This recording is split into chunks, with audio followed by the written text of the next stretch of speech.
서울의 하늘이 잿빛으로 물들더니 이내 굵은 빗줄기가 창문을 때리기 시작했다.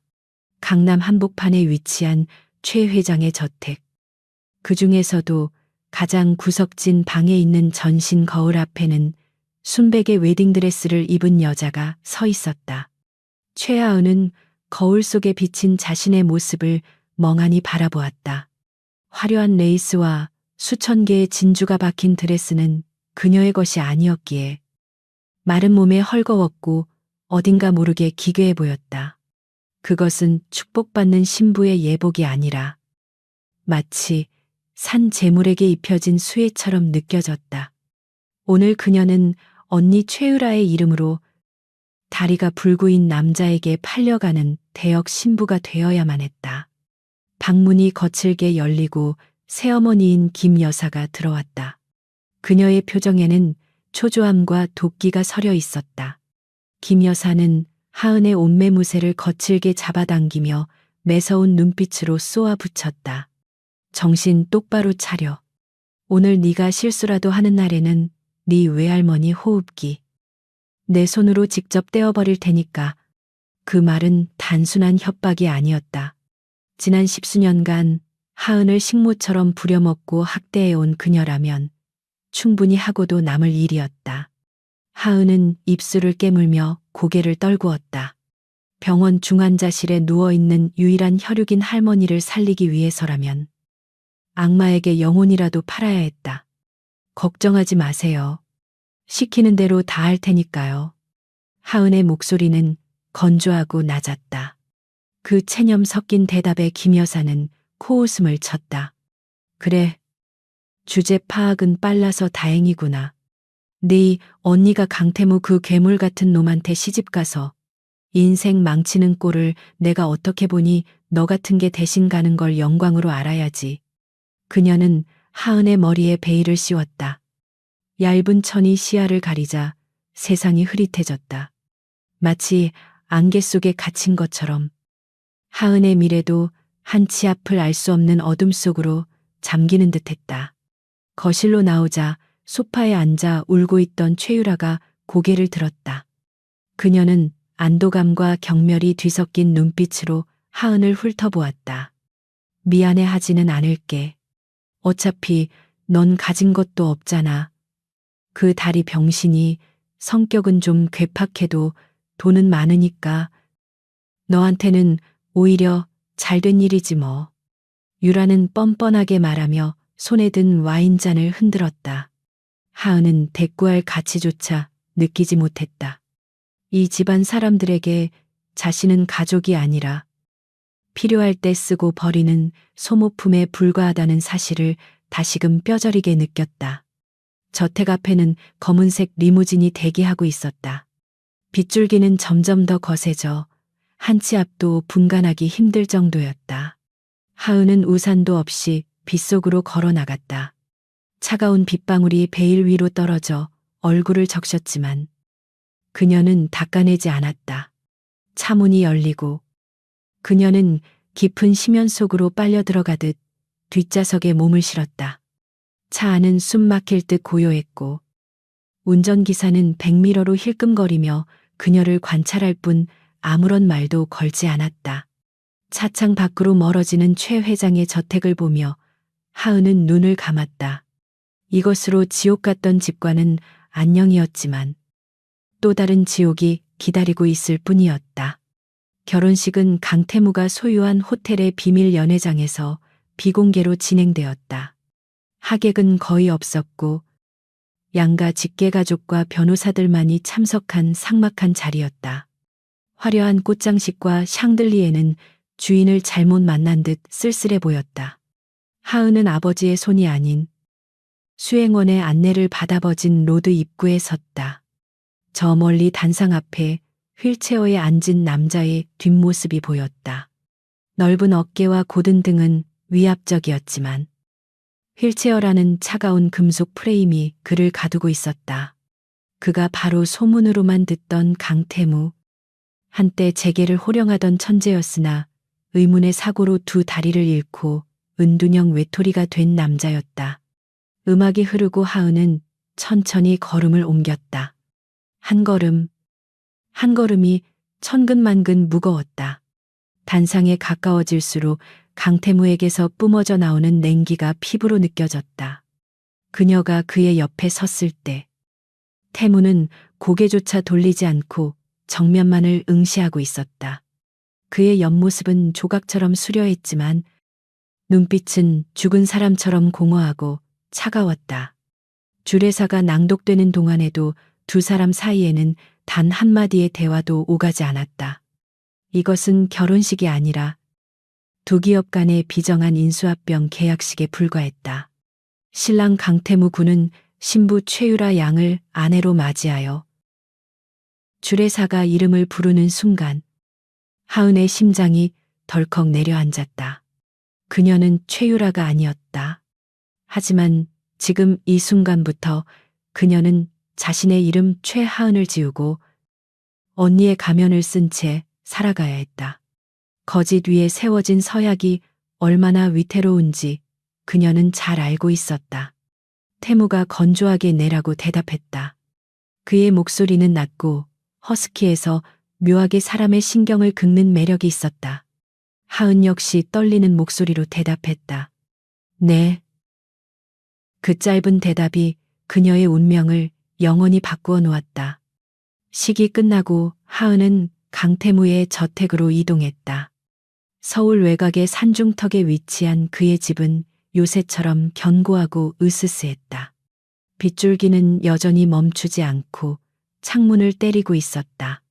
집 안으로 들어서자마자 태무는 휠체어를 직접 밀며 거실 한가운데로 이동했다. 그는 젖은 재킷을 벗어던지고 날카로운 눈빛으로 하은을 쏘아보았다. 최유라, 네가 돈 때문에 이 결혼을 받아들였다는 건 알고 있어. 하지만 착각하지 마. 이 집에서 네가 누릴 수 있는 건 아무것도 없으니까. 그의 말에는 경멸이 가득했다. 하은은 베일을 걷어올리고 그를 똑바로 바라보았다. 태무는 잠시 멈칫했다. 그가 예상했던 탐욕스럽고 화려한 최유라의 얼굴이 아니었기 때문이었다. 화장기 없는 창백한 얼굴, 겁에 질린 듯 하면서도 어딘가 단단해 보이는 눈동자. 하지만 그는 이내 관심을 끄고 차갑게 비웃었다. 생각보다 수수한 연기를 잘하는군. 하지만 내 눈은 못 속여. 그는 휠체어를 돌려 자신의 서재로 향하려 했다. 그때였다. 집안의 모든 조명이 붉게 전멸하며 요란한 사이렌 소리가 울려 퍼졌다. 경고, 시스템 침입 감지, 보안 레벨 1단계 발령. 기계적인 경고음이 저택 전체를 뒤흔들었다. 태무의 표정이 순식간에 굳어졌다. 그의 비서실장에게서 다급한 전화가 걸려왔다. 사장님, 큰일 났습니다. 본사 메인 서버가 해킹당했습니다. 내일 아침에 있을 국방부 입찰 관련 기밀 문서가 유출되기 직전입니다. 태무는 이를 갈며 소리쳤다. 보안팀은 뭐 하고 있어? 당장 막으라고 해. 하지만 수화기 너머에서는 다급한 비명소리만 들려올 뿐이었다. 이것은 단순한 해킹이 아니었다. 세계적인 해커 조직이 작정하고 덤벼든 총력전이었다. 태무는 주먹으로 휠체어 팔걸이를 내리쳤다. 이 입찰권을 위해 지난 3년을 준비했다. 이것이 실패하면 그는 영원히 재기할 수 없을지도 몰랐다. 그는 절망감에 휩싸여 눈을 감았다. 바로 그 순간 거실 구석에 조용히 서 있던 하은이 움직이기 시작했다. 그녀는 자신이 가져온 낡은 여행 가방을 열고 투박한 검은색 노트북을 꺼냈다. 그녀의 눈빛이 조금 전과는 완전히 달라져 있었다. 태무는 그녀가 무엇을 하는지 신경 쓸 겨를도 없었다. 그는 분노와 무력감에 휩싸여 고함을 질렀다. 다 나가, 꼴도 보기 싫으니까. 하지만 하은은 그의 말을 무시하고 소파에 앉아 노트북을 켰다. 그녀의 가느다란 손가락이 키보드 위를 춤추듯 날아다니기 시작했다. 타다닥, 타닥. 기계식 키보드의 타건음이 사이렌 소리와 빗소리를 뚫고 태무의 귀에 꽂혔다. 그 소리는 놀라울 정도로 빠르고 규칙적이었다. 태무는 의아한 듯 고개를 돌려 그녀를 바라보았다. 화면에는 일반인들은 이해할 수 없는 복잡한 코드들이 폭포수처럼 쏟아져 내리고 있었다. 하은의 동공은 빠르게 움직이며 화면 속의 데이터를 스캔하고 있었다. 그녀는 평소에 주눅든 모습은 온데간데 없이 마치 전장을 지휘하는 지휘관처럼 냉철하고 압도적인 아우라를 뿜어내고 있었다. 그녀는 입술을 굳게 다문 채 마지막 엔터키를 강하게 눌렀다. 그 순간 거짓말처럼 집안의 붉은 조명이 꺼지고 사이렌 소리가 멈췄다. 방화벽 재구축 완료. 유출된 데이터는 암호화해서 역추적 코드를 심어놨어요. 하은이 노트북을 덮으며 덤덤하게 말했다. 정적이 감돌았다. 태무는 믿을 수 없다는 표정으로 그녀와 그녀의 낡은 노트북을 번갈아 보았다. 전화기 너머에서 비서실장의 환호성이 들려왔다. 사장님 해킹이 멈췄습니다. 오히려 상대방 서버를 역관광시켜서 위치까지 파악했습니다. 이게 도대체 어떻게 된 일입니까? 태무는 천천히 휠체어를 밀어 하은의 앞으로 다가갔다. 그는 하은의 턱을 잡아들어 올리며 깊은 눈으로 그녀를 탐색했다. 너 정체가 뭐야? 최유라는 컴맹이라고 들었는데 그의 목소리에는 경계심과 함께 강한 호기심이 서려 있었다. 하은은 피하지 않고 그의 눈을 바라보며 대답했다. 저는 최유라가 아니니까요. 천둥 소리가 창밖을 뒤흔들며 두 사람 사이의 팽팽한 긴장감을 고조시켰다. 거짓된 결혼의 첫날 밤. 가장 충격적인 진실이 드러나는 순간이었다. 태무의 시선은 하은의 얼굴에서 천천히 그녀의 무릎 위에 놓인 낡은 노트북 화면으로 이동했다. 검은 바탕에 초록색 글씨들이 쉴 새 없이 흘러가고 있었는데 그것은 일반적인 프로그래밍 언어와는 차원이 다른 구조를 띠고 있었다. 과거 사고를 당하기 전 태무 역시 MIT에서 컴퓨터 공학을 전공했기에 그 코드의 가치를 누구보다 잘 알아볼 수 있었다. 그것은 군더더기 하나 없이 완벽하고 소름 끼칠 정도로 효율적인 알고리즘이었다. 마치 예술 작품을 보는 듯한 전율이 등줄기를 타고 흘렀다. 방금 전까지 시스템을 마비시켰던 전 세계적인 해커 조직의 공격을 단 5분 만에 무력화시킨 것이 바로 이 작고 여린 여자의 손끝에서 나왔다는 사실이 믿기지 않을 정도였다. 최유라가 아니라고 했나? 태무가 낮게 으르렁거리며 물었다. 그는 하은의 손목을 잡고 있던 손에 힘을 주지는 않았지만 놓아주지도 않은 채 집요하게 그녀를 응시했다. 하은은 담담하게 고개를 끄덕였다. 제 이름은 최하은입니다. 최 회장의 숨겨진 딸이자 이 집안에서 존재조차 지워진 유령 같은 존재죠. 그녀의 목소리에는 원망이나 분노가 섞여 있지 않았다. 그저 건조한 사실을 나열할 뿐이었다. 그 건조함이 태무에게는 오히려 더 큰 호기심을 불러일으켰다. 돈과 명예를 쎄야 불나방처럼 달려드는 여자들은 수없이 봐왔지만 이런 눈빛을 가진 여자는 처음이었다. 태무는 잡고 있던 그녀의 손목을 놓고 휠체어 등받이에 몸을 기댔다. 그래서 나를 속이고 대타로 들어왔다. 그 대가로 무엇을 받았지? 그는 냉철한 사업가의 모습으로 돌아와 계산기를 두드리기 시작했다. 하은은 노트북 덮개를 덮으며 짧게 대답했다. 외할머니의 병원비요. 그리고 그 집에서 도망칠 수 있는 자유. 그녀의 대답은 너무나 소박해서 허탈할 지경이었다. 태무는 헛웃음을 흘렸다. 겨우 그따위 것 때문에 인생을 걸고 내 침실로 들어왔다고. 네 언니가 날 어떤 괴물로 묘사했는지는 뻔히 알 텐데 괴물이라고 생각하지 않아요. 하은의 즉답에 태무의 미간이 찌푸려졌다. 그녀는 똑바로 그를 바라보며 말을 이었다. 방금 보셨잖아요. 당신 회사의 보안 시스템은 훌륭했어요. 단지 관리자들이 나태했을 뿐이죠. 당신이 만든 그 방화벽 구조. 3년 전 제가 분석했던 K쉴드의 초기 모델과 흡사하더군요. 당신은 괴물이 아니라 그냥 갇혀있는 천재일 뿐이에요.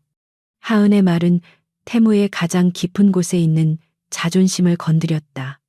다리를 잃은 후 모두가 그를 동정하거나 비웃었지만 그의 능력을 있는 그대로 인정해준 사람은 없었다. 묘한 침묵이 흘렀다. 창밖의 빗소리만이 두 사람 사이의 공백을 채웠다. 태무는 책상 위에 놓인 담뱃갑을 집어들었다가 다시 내려놓았다. 그는 결단을 내려야 했다.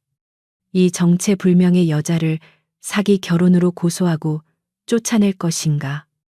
아니면 다른 방식으로 이용할 것인가? 그의 시선이 다시 낡은 노트북에 머물렀다. 방금 그녀가 보여준 실력은 돈으로 환산할 수 없는 가치였다. 현재 강태무를 둘러싼 상황은 사면초가였다. 친척들은 그의 경영권을 빼앗으려 호시탐탐 기회를 노리고 있었고, 외부에서는 해커들을 고용해 공격해오고 있었다. 그에게는 믿을 수 있는 칼과 방패가 필요했다. 거래를 하지. 태무가 입을 열었다. 그의 목소리에는 감정이 배제되어 있었지만 눈빛만은 형형하게 빛나고 있었다. 너를 내 아내로 인정해주겠다. 최하은이라는 내 진짜 이름으로, 그리고 네 외할머니의 치료는 국내 최고 의료진을 붙여서 내가 전액 지원하지. 그 집구석 사람들이 다시는 너를 건드리지 못하게 막아주겠다. 파격적인 제안이었다. 하은의 눈동자가 흔들렸다. 그것은 그녀가 감히 상상조차 해본 적 없는 구원이었다. 하지만 그녀는 세상에 공짜는 없다는 것을 누구보다 잘 알고 있었다. 조건이 뭐죠? 하은이 물었다. 태무는 입꼬리를 살짝 올리며 비릿하게 웃었다. 현명하군. 조건은 간단해. 오늘부터 너는 내 전속 화이트 해커이자 정보 관리자가 되는 거야. 내 허락 없이는 죽어서도 안 되고 도망쳐서도 안 돼. 24시간 내 곁에서 나를 노리는 모든 디지털 공격을 막아내. 그리고 내 다리에 대한 비밀. 만약 네가 알게 되는 모든 것을 무덤까지 가져가야 할 거야. 태무는 상체를 숙여 그녀에게 다가갔다. 할 수 있겠나? 500억짜리 프로젝트를 5초 만에 살려낸 실력으로. 하은은 잠시 망설였다. 이것은 또 다른 형태의 속박일 수 있었다. 하지만 최 회장의 집에서 노예처럼 살던 시절과는 달랐다. 적어도 이곳에서는 자신의 능력을 필요로 하고 그에 합당한 대우를 해주는 계약 관계였다. 그리고 무엇보다 눈앞에 있는 이 남자에게서 느껴지는 알 수 없는 동질감이 그녀의 마음을 움직였다.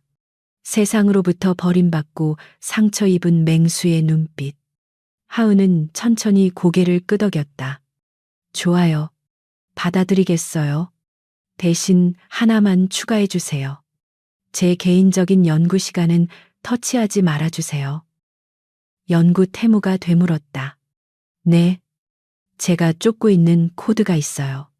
그것만은 방해받고 싶지 않아요. 하은의 눈빛이 잠시 어두워졌다. 태무는 굳이 캐묻지 않고 고개를 끄덕였다. 계약 성립이군. 그는 서랍에서 만년필과 종이를 꺼내 즉석에서 계약서를 작성하기 시작했다. 만년필이 종이를 긁는 소리가 사각거렸다.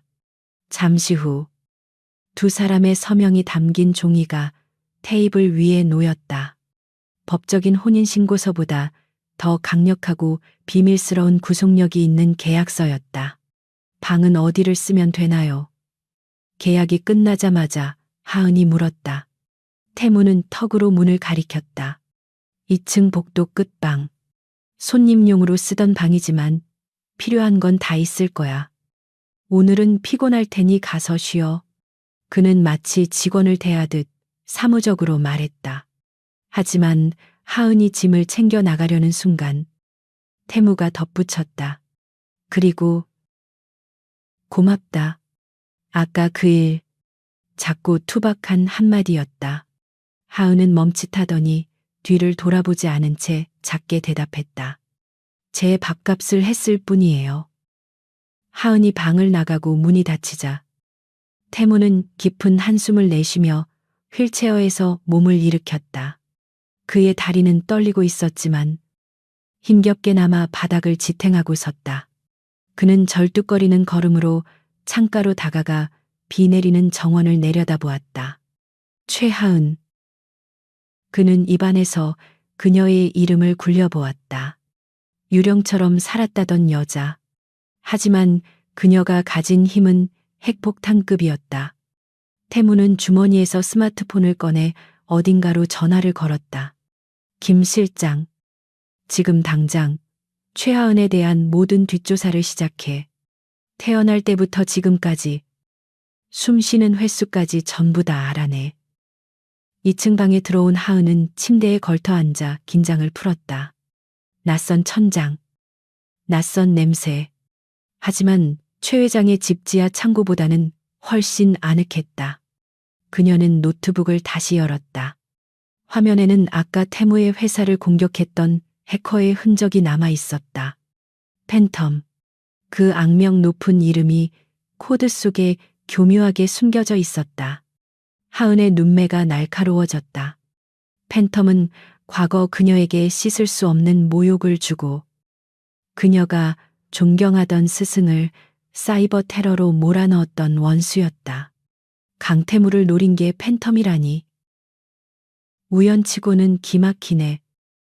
그녀는 키보드를 두드려 보안 로그를 분석하기 시작했다. 팬텀이 노린 것은 단순한 입찰 정보가 아니었다. 그들은 강태무의 개인 의료 기록과 다리에 관한 비밀 파일을 찾고 있었다. 하은은 직감했다. 강태무의 주변에 내부 스파이가 있다는 것을.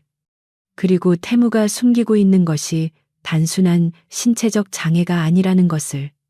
그녀는 계약서의 조항을 떠올렸다. 나를 노리는 모든 공격을 막아내라. 하은은 쓴웃음을 지었다. 첫날 밤부터 일복이 터졌네. 다음 날 아침, 태무의 저택은 폭풍전의 고요함에 쌓여 있었다.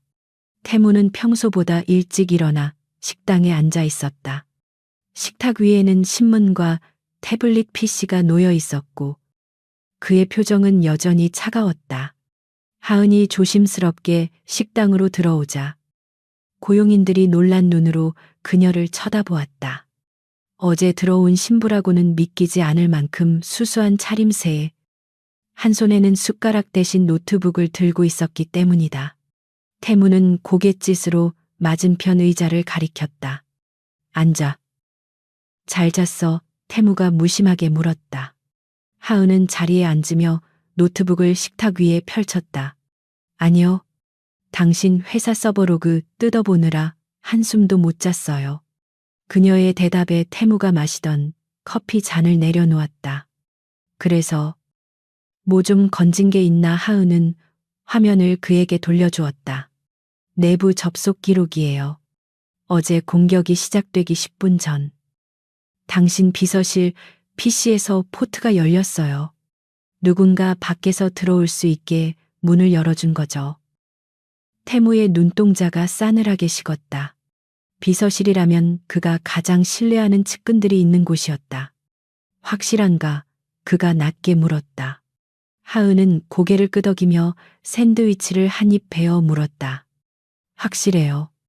그리고 그 스파이는 지금 이 저택 안 와이파이에도 접속해 있어요. 아마 우리가 아침 먹는 걸 도청하고 있을지도 모르죠. 그녀의 말에 태무의 눈빛이 살기로 번뜩였다. 그는 주먹을 꽉 쥐었다. 주변에 믿을 놈이 하나도 없다는 사실은 익숙했지만 매번 뼈 아팠다. 어떻게 처리할까? 태무가 하은에게 의견을 물었다. 그는 자신도 모르게 그녀를 의지하고 있었다. 하은은 우물거리며 대답했다. 역으로 이용해야죠.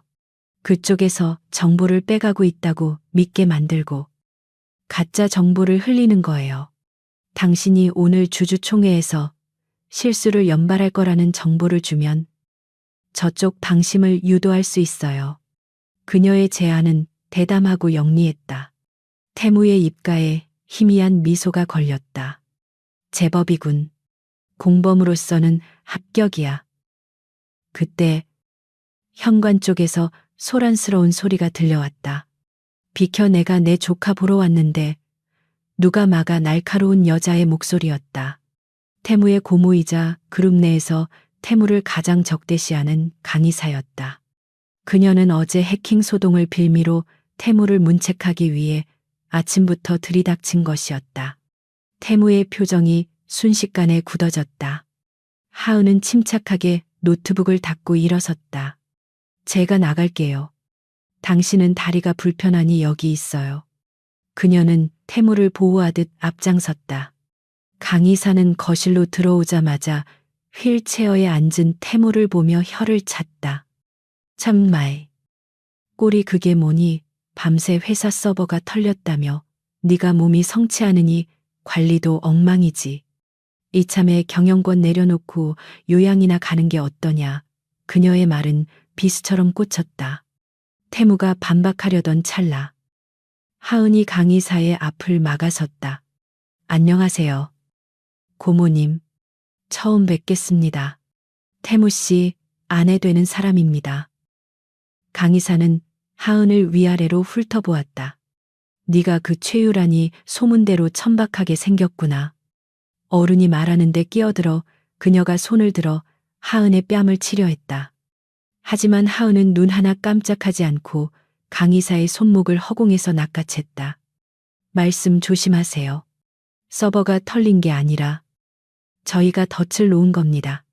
경영 능력 운운하시기 전에 고모님 차명 계좌 관리나 잘하시죠. 스위스 은행 비밀번호 제가 읊어드릴까요? 하은의 입에서 나온 말에 강이사의 얼굴이 사색이 되었다. 스위스 계좌는 그녀의 최대 약점이었다. 너 그게 무슨... 강이사는 말을 잇지 못하고 덜덜 떨었다. 휠체어 뒤에서 이 광경을 지켜보던 태무는 놀라움을 감추지 못했다. 수줍고 조용해 보이던 여자가 순식간에 맹독을 품은 뱀처럼 변해 적을 제압하고 있었다. 하은은 강이사의 손을 거칠게 뿌리치며 싸늘하게 쏘아붙였다. 돌아가세요. 내 남편 밥맛 떨어지게 하지 말고. 강이사가 도망치듯 사라진 후 거실에는 다시 정적이 찾아왔다. 하은은 다시 순한 표정으로 돌아와 태무를 보며 어깨를 으쓱했다. 아침 드라마 흉내 좀 내봤어요. 괜찮았나요? 태무는 터져 나오려는 웃음을 참으며 고개를 끄덕였다. 아주 훌륭했어. 500억이 아깝지 않군. 두 사람의 시선이 마주쳤다. 어제까지만 해도 타인이었던 두 사람 사이에 묘한 전우애와 함께 알 수 없는 설렘이 싹트기 시작했다. 하지만 그들은 몰랐다. 이것은 앞으로 닥쳐올 거대한 폭풍의 서막에 불과하다는 것을. 폭풍우가 휩쓸고 지나간 거실에는 무거운 침묵과 묘한 전우애가 감돌고 있었다. 강이사가 쫓겨나듯 사라진 후 태무는 휠체어를 돌려 다시 서재로 향했다. 하은은 말없이 그의 뒤를 따랐다. 이제는 감정적인 대응을 넘어 이성적이고 치밀한 반격을 준비해야 할 시간이었다. 서재의 육중한 문이 닫히자 태무는 책상 위에 놓인 내부 조직도를 펼쳐 보였다. 그 안에는 수백 명의 임직원 이름이 빼곡하게 적혀 있었지만 그중 태무가 진정으로 믿을 수 있는 사람은 손에 꼽을 정도였다. 그는 붉은 펜을 들어 비서실 명단을 거칠게 동그라미 쳤다. 이 안에 쥐새끼가 있어. 팬텀에게 서버 포트를 열어준 놈. 태무의 목소리는 차분했지만 그 안에는 억누를 수 없는 분노가 서려 있었다. 하은은 노트북을 책상 위에 올려놓으며 화면을 띄웠다. 그녀가 밤새 분석한 로그 기록이 그래프로 시각화되어 나타났다. 접속 패턴을 보면 이 사람은 보안팀의 승인 코드까지 우회했어요. 단순히 비서실 직원이 아니라 당신의 스케줄과 결제 라인을 완벽하게 꿰뚫고 있는 사람이에요. 하은의 분석에 태무의 미간이 좁아졌다. 그의 뇌리에 한 사람의 얼굴이 스쳐 지나갔지만 그는 애써 부정하고 싶었다. 함정을 파야겠어. 태무가 결단을 내린 듯 말했다. 하은은 고개를 끄덕이며 키보드 위에 손을 올렸다. 제가 허니팟을 만들게요. 가짜 기밀 문서를 미끼로 던져두는 거죠. 놈이 그걸 무는 순간 역추적 프로그램이 작동해서 놈의 단말기 위치와 신상을 털어낼 거예요. 그녀의 손가락이 춤추듯 움직였다. 태무는 그 모습을 물끄러미 바라보았다. 화장기 없는 얼굴에 안경을 고쳐 쓰는 그녀의 모습은 어제 웨딩드레스를 입고 떨던 여자가 맞나 싶을 정도로 프로페셔널했다. 2시간 후 작전 준비가 완료되었다. 하은은 2024년도 하반기 인수합병 계획안이라는 그럴듯한 제목의 미끼 파일을 사내 서버 깊숙한 곳. 하지만 권한이 있는 자라면 접근할 수 있는 폴더에 심어두었다. 파일 안에는 실제 정보가 아닌 태무가 미리 작성해둔 거짓 정보들과 함께 악성 코드가 숨겨져 있었다. 이제 남은 것은 기다림뿐이었다. 태무는 초조한 듯 손가락으로 책상을 두드렸다. 놈이 걸려들까 팬텀 정도의 해커라면 눈치챌 수도 있어. 팬텀은 눈치챌지 몰라도 내부 스파이는 기술자가 아니에요. 그저 정보를 훔쳐서 전달하는 배달부일 뿐이죠. 하은은 확신에 찬 목소리로 말했다. 그녀는 커피 머신에서 갓 내린 에스프레소를 태무에게 건넸다. 마셔요. 오늘 밤은 길어질 테니까. 태무는 커피잔을 받아들며 그녀의 손끝을 스쳤다. 거칠고 차가운 자신의 손과는 달리 그녀의 손은 작고 따뜻했다. 아주 잠시였지만 그 온기가 태무의 얼어붙은 마음 한구석을 녹이는 듯했다. 오후 2시 주주총회가 열리기 불과 3시간 전이었다. 하은의 노트북에서 경쾌한 알림음이 울렸다. 걸려들었어요. 그녀의 눈이 반짝였다. 화면에는 미끼 파일에 접근한 IP 주소와 단말기 정보가 실시간으로 뜨고 있었다. 접속 위치는 본사 15층. 비서실장실. 범인은 태무가 아버지 때부터 모셔왔던 그리고 사고 이후 유일하게 곁을 지켰던 최 비서실장이었다. 태무의 눈동자가 흔들렸다. 배신감보다는 허탈함이 더 컸다. 가장 믿었던 사람이 가장 깊숙한 곳에서 칼을 겨누고 있었다는 사실은 그를 무너뜨리기에 충분했다. 괜찮아요? 하은이 조심스럽게 물었다. 태무는 쓴웃음을 지으며 고개를 저었다. 익숙해? 이 바닥이 원래 이래. 돈 앞에서는 의리도 충성도 없는 법이지. 그는 감정을 추스르며 냉정함을 되찾았다. 증거는 확보했나? 하은은 고개를 끄덕였다. 다운로드 로그, 전송 기록, 그리고 그가 강의사와 통화한 음성 파일까지 전부 따냈어요. 이걸 주주총회에서 터뜨리면 게임은 끝나요. 태무는 주먹을 꽉 쥐었다. 이제 자비는 없었다. 오후 4시 강남 테헤랄로에 위치한 강성그룹 본사 대회의실. 긴장감이 감도는 가운데 임시 주주총회가 시작되었다. 강의사를 주축으로 한 반대파 주주들은 득이양양한 표정으로 앉아 있었다. 그들은 오늘 태무를 경영 능력 부재와 보안 관리 소홀을 이유로 해임할 계획이었다. 휠체어를 탄 태무가 회의장에 들어서자 수십 개의 카메라 플래시가 터졌다. 하은은 태무의 뒤에서 묵묵히 휠체어를 밀었다. 그녀는 오늘 철저히 말수적은 내조하는 아내의 역할을 연기하고 있었다. 하지만 그녀의 핸드백 속에는 세상을 뒤집을 태블릿 PC가 들어있었다. 강태무 사장. 어제 발생한 해킹 사건에 대해 해명해 보시죠. 국방부 입찰권은 어떻게 되었습니까? 강의사가 포문을 열었다. 그녀는 최 비서실장에게서 받았다고 생각하는 가짜 정보를 토대로 태무를 몰아세웠다. 입찰 정보가 유출되어 경쟁사에 넘어갔다는 보고가 있습니다. 이게 사실이라면 사장으로서 책임을 지고 물러나야 하는 것 아닙니까? 주주들이 웅성거리기 시작했다. 태무는 아무런 대꾸 없이 강의사를 빤히 바라보았다. 그 침묵을 긍정으로 해석한 강의사는 목소리를 높였다. 게다가 사장의 건강 상태도 문제입니다. 다리가 불편한 사람이 어떻게 이 거대 그룹을 이끌겠습니까? 이제라도 전문 경영인 체제로 가야 합니다.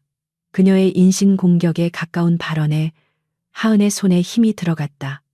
태무는 하은의 손등을 살짝 토닥이며 안심시켰다. 그는 마이크를 잡고 천천히 입을 열었다.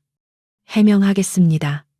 그리고 그 전에 여러분께 보여드릴 것이 있습니다. 태무가 신호를 보내자 하은이 태블릿 PC를 조작해 회의장 메인 스크린에 연결했다. 스크린에는 강의사가 예상했던 해킹 피해 보고서가 아닌 전혀 다른 영상이 재생되기 시작했다. 그것은 조금 전 확보한 최 비서실장의 PC 화면 녹화본이었다. 그가 강의사에게 기밀 문서를 전송하는 장면. 그리고 두 사람이 주고받은 문자 메시지 내용이 적나라하게 공개되었다. 이번 것만 넘기면 사장 회의만 통과시킬 수 있어. 약속한 지분 3%는 잊지 마. 스피커를 통해 흘러나오는 최 비서실장의 목소리에 장내는 순식간에 아수라장이 되었다. 이게 뭐야? 저거 거 당장 끄란 말이야.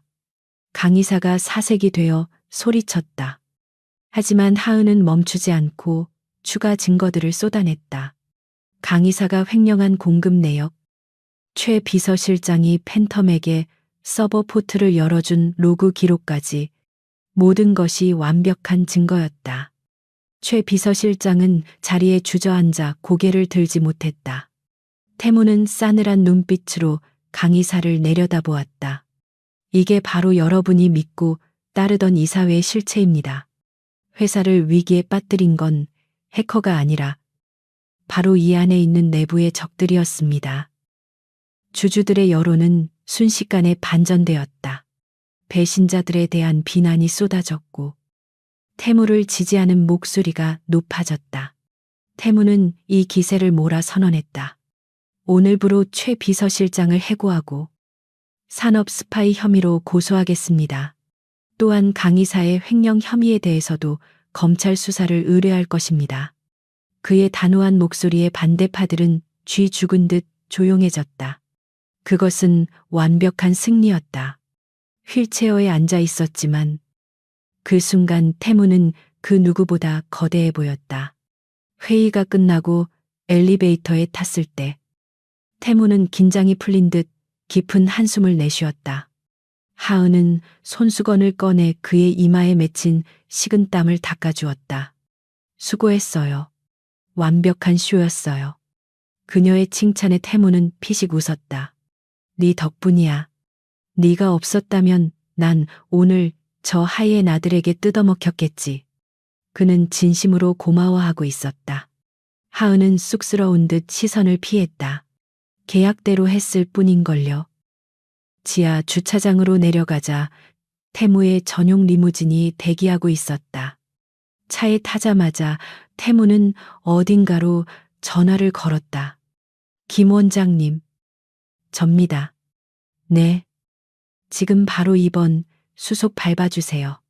환자는 최하은 씨의 외할머니입니다. VIP 병동으로 모시세요. 비용은 상관없습니다. 전화를 끊은 태무는 하은을 바라보았다. 하은의 눈이 휘둥그레졌다. 약속 지켰어. 지금 앰뷸런스가 최 회장 집으로 가고 있을 거야. 이제 할머니는 안전해. 하은의 눈시울이 붉어졌다. 그녀가 그토록 원했던, 하지만 혼자 힘으로는 절대 이룰 수 없었던 꿈이 현실이 되었다. 그녀는 떨리는 목소리로 말했다. 고마워요. 정말로 고마워요. 태무는 무심한 척 창밖을 바라보며 대답했다. 울지 마. 내 파트너가 약해 빠진 모습 보이는 건 질색이니까. 하지만 그의 손은 슬그머니 하은의 손을 찾아 감싸 쥐었다.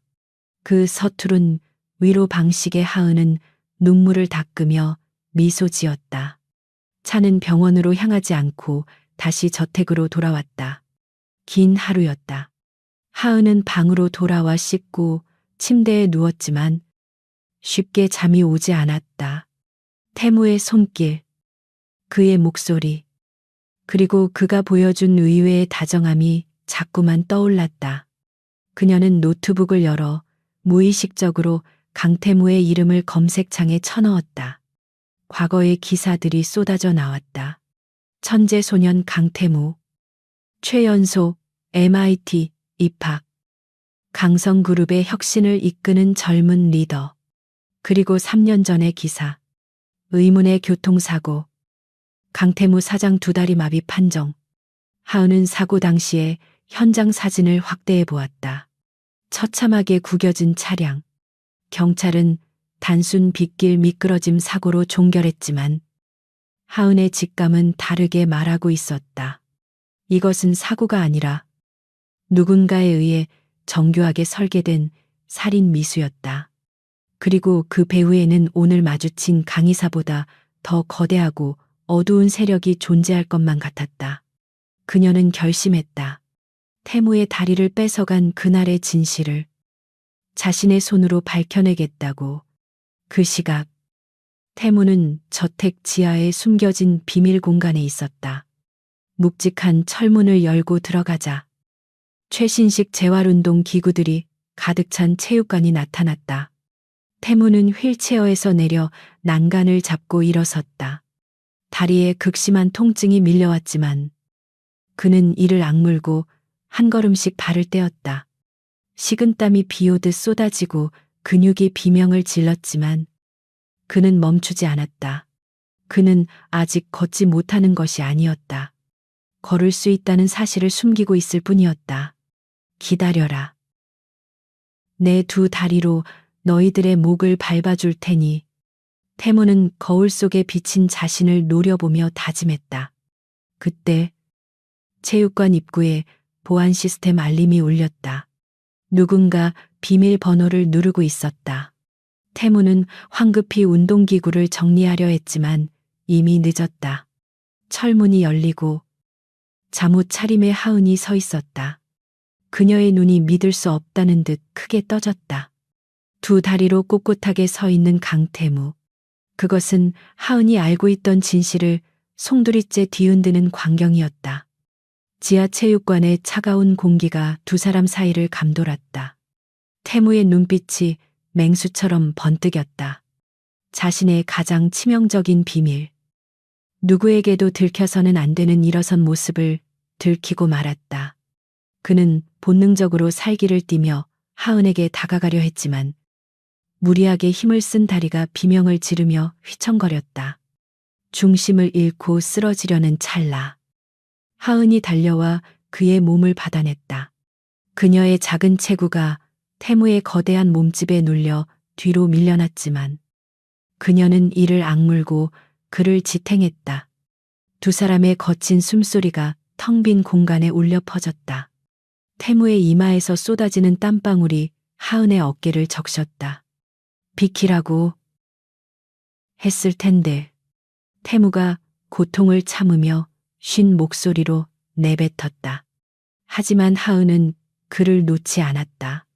오히려 그의 허리를 더 단단히 감싸 안으며 그를 벤치 쪽으로 부축했다. 쓸데없는 소리 말고 앉아요. 근육이 다 찢어지겠어요. 그녀의 목소리는 단호했다. 평소의 차분함 뒤에 숨겨진 강단이 드러나는 순간이었다. 태무는 그녀의 부축을 받아 겨우 벤치에 앉았다.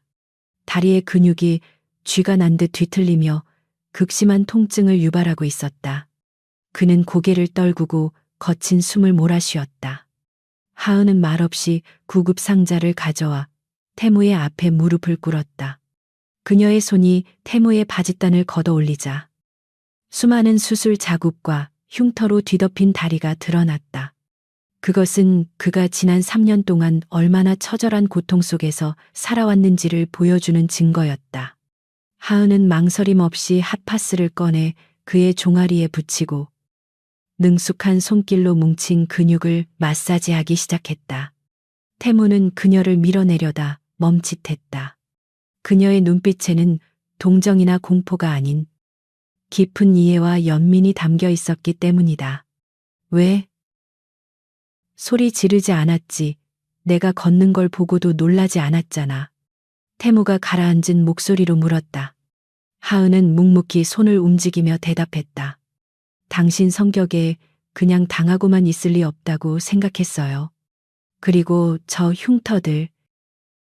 포기한 사람의 다리가 아니에요. 살려고, 다시 일어서려고 발버둥친 흔적이죠. 그녀의 손끝이 가장 깊은 흉터를 스치고 지나갔다. 태무의 심장이 쿵하고 내려앉았다. 그 누구도 알아주지 않았던, 아니 알려고도 하지 않았던 그의 처절한 투쟁을 이 여자는 단번에 꿰뚫어 보고 있었다. 비밀로 해줘. 내가 걷는다는 사실이 알려지면 놈들은 나를 죽이려 들 거야. 아직은 때가 아니야. 태무의 말은 부탁이라기보다는 경고에 가까웠다.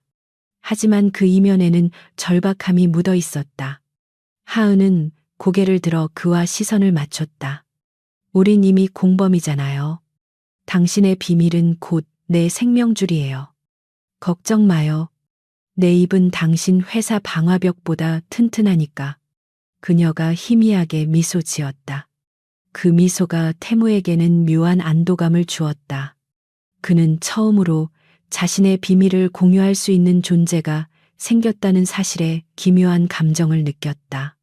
다음 날 아침, 태무와 하은은 다시 완벽한 쇼윈도 부부의 모습으로 돌아왔다. 태무는 휠체어에 앉아 무표정한 얼굴로 신문을 읽었고, 하은은 조용히 그의 넥타이를 골라주었다. 하지만 두 사람 사이에 흐르는 공기는 어제와 달랐다. 말하지 않아도 서로의 의중을 파악하는 눈빛 교환이 오갔다. 출근 준비를 마친 태무가 현관을 나설 때 하은이 자연스럽게 그의 무릎 담요를 덮어주며 귓가에 속삭였다. 오늘 오후에 강의사 측 사람들이 집에 올 거예요. 감시 카메라 점검 핑계로 도청 장치를 심으려는 것 같아요. 태무는 미세하게 고개를 끄덕였다. 알아서 처리해. 너무 티나지 않게. 하은은 물론이죠. 라고 대답하며 배웅했다. 리무진이 떠나자마자 하은의 눈빛이 차갑게 변했다. 그녀는 서재로 올라가 노트북을 열었다. 저택 보안 시스템을 유인 모드로 전환했다. 쥐새끼들이 제 발로 덫에 걸러 들어오게 만들 작정이었다. 오후 2시 예상대로 강의사가 보낸 사설 보안업체 직원들이 도착했다. 그들은 점검을 하는 척하며 거실 소파 밑과 태무의 서재 책상 아래에 초소형 도청기를 부착했다. 하은은 2층 난간에 서서 그들의 행동을 지켜보고 있었다. 그녀의 손에 들린 태블릿 PC 화면에는 도청기의 위치와 주파수가 실시간으로 표시되고 있었다. 어설프기는 그녀는 비웃음을 흘리며 키보드를 두드렸다. 그녀는 도청기에서 송출되는 신호를 가로채는 해킹 툴을 작동시켰다. 이제 강의사는 태무의 진짜 대화 대신 하은이 미리 녹음해둔 거짓 정보만을 듣게 될 것이었다.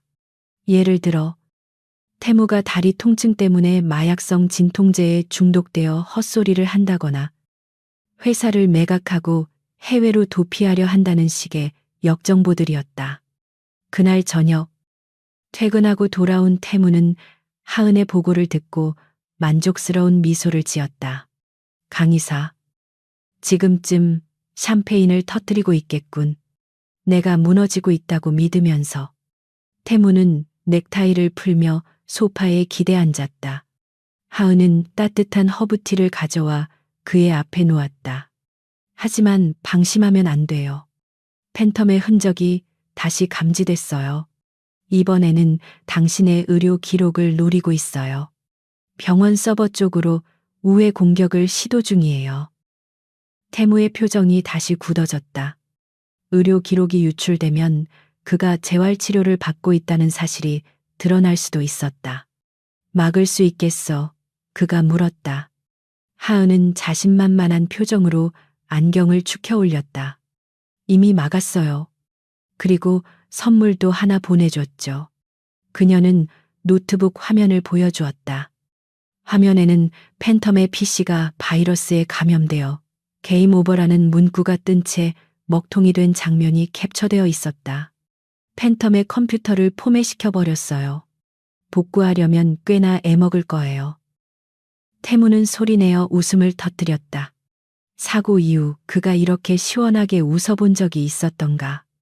이 작고 여린 여자가 세계 최고의 해커를 어린애 다루듯 가지고 노는 모습이 통쾌하기 그지없었다. 최하은, 너 정말 대단하군. 내 아내로만 두기엔 아까운 인재야. 그의 칭찬에 하은의 볼이 발그레해졌다. 칭찬은 보너스로 주세요.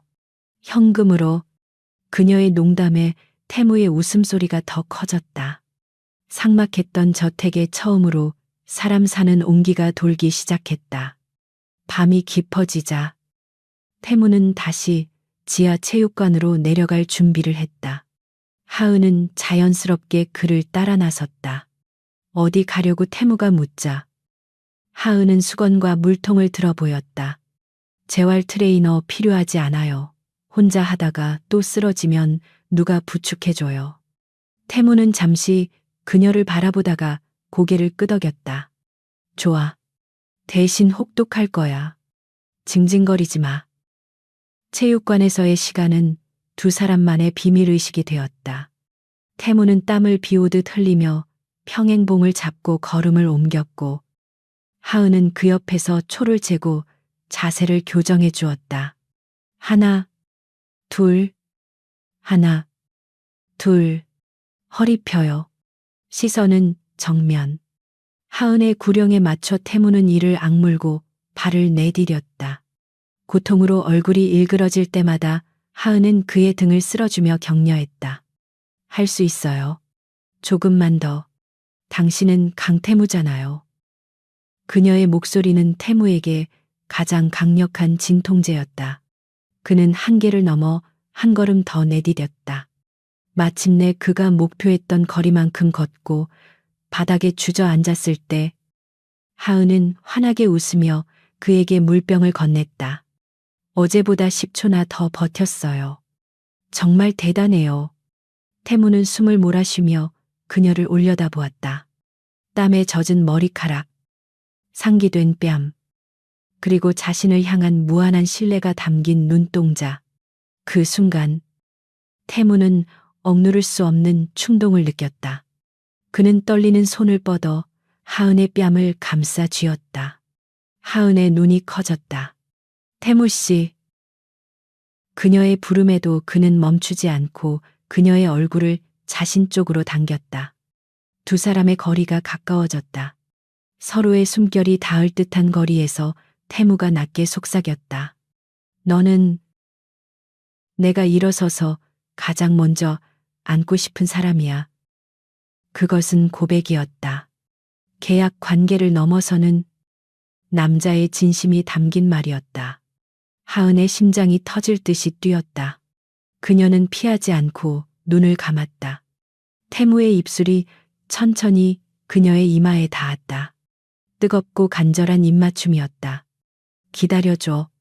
완벽하게 일어설 때까지. 그때는 제대로 너를 내 여자로 만들 테니까. 하지만 두 사람의 달콤한 시간은 오래가지 못했다. 하은의 주머니 속에 있던 스마트폰이 진동했다. 그녀는 아쉬움을 뒤로하고 화면을 확인했다. 발신자 표시 제한. 그리고 도착한 메시지 하나. 최하은, 네가 진짜 최유라가 아니라는 걸 알고 있다. 내일 정오까지 폐공장으로 나오지 않으면 강태무에게 모든 걸 폭로하겠다. 하은의 얼굴에서 핏기가 싹 가셨다. 그녀의 가장 큰 약점, 대역 신부라는 비밀을 쥐고 흔드는 자가 나타났다. 하은은 태무가 눈치채지 못하게 급히 휴대폰을 감췄다. 태무는 여전히 거친 숨을 고르며 바닥을 보고 있어 그녀의 표정 변화를 보지 못했다. 하은은 떨리는 손을 주먹 쥐었다. 이 행복을 깨트릴 수는 없었다. 태무가 이제 막 재기의 희망을 보았는데 자신의 과거 때문에 그가 다시 무너지는 것을 볼 수는 없었다. 그녀는 결심했다. 이 협박범이 누구든 혼자서 처리하겠다고. 그것이 공범으로서 그녀가 해야 할 일이었다. 피곤해 보이네요. 오늘은 이만 올라가서 쉬어요. 하은이 애써 밝은 목소리로 말했다. 태무는 고개를 끄덕이며 그녀의 부축을 받아 일어섰다.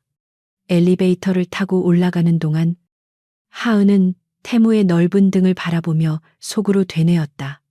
지켜줄게요. 당신이 세상에 당당히 설 때까지 내 방식대로 당신을 지킬 거예요. 어둠 속에서 하은의 눈빛이 서늘하게 빛났다. 내일 그녀는 해커 제로가 되어 다시 한번 전쟁터로 나갈 준비를 하고 있었다. 하은은 밤새 한숨도 자지 못했다. 그녀의 손에 들린 스마트폰 화면에는 발신자 표시 제한으로 온 협박 메시지가 여전히 떠 있었다. 최하은, 네가 진짜 최유라가 아니라는 걸 알고 있다. 이 메시지의 발신지를 추적하기 위해 그녀는 새벽 내내 팬텀을 상대할 때보다 더 치열하게 키보드를 두드렸다. 신호는 교묘하게 우회되어 있었지만 하은의 집요한 추적 끝에 마침내 그 꼬리가 잡혔다. 좌표는 놀랍게도 서울 강남 최 회장의 저택 근처 기지국이었다. 하은의 인매가 비틀렸다. 그녀의 정체를 아는 사람. 그리고 그것을 이용해 돈을 뜯어내려는 비열한 수법. 범인의 윤곽은 너무나 뚜렷했다.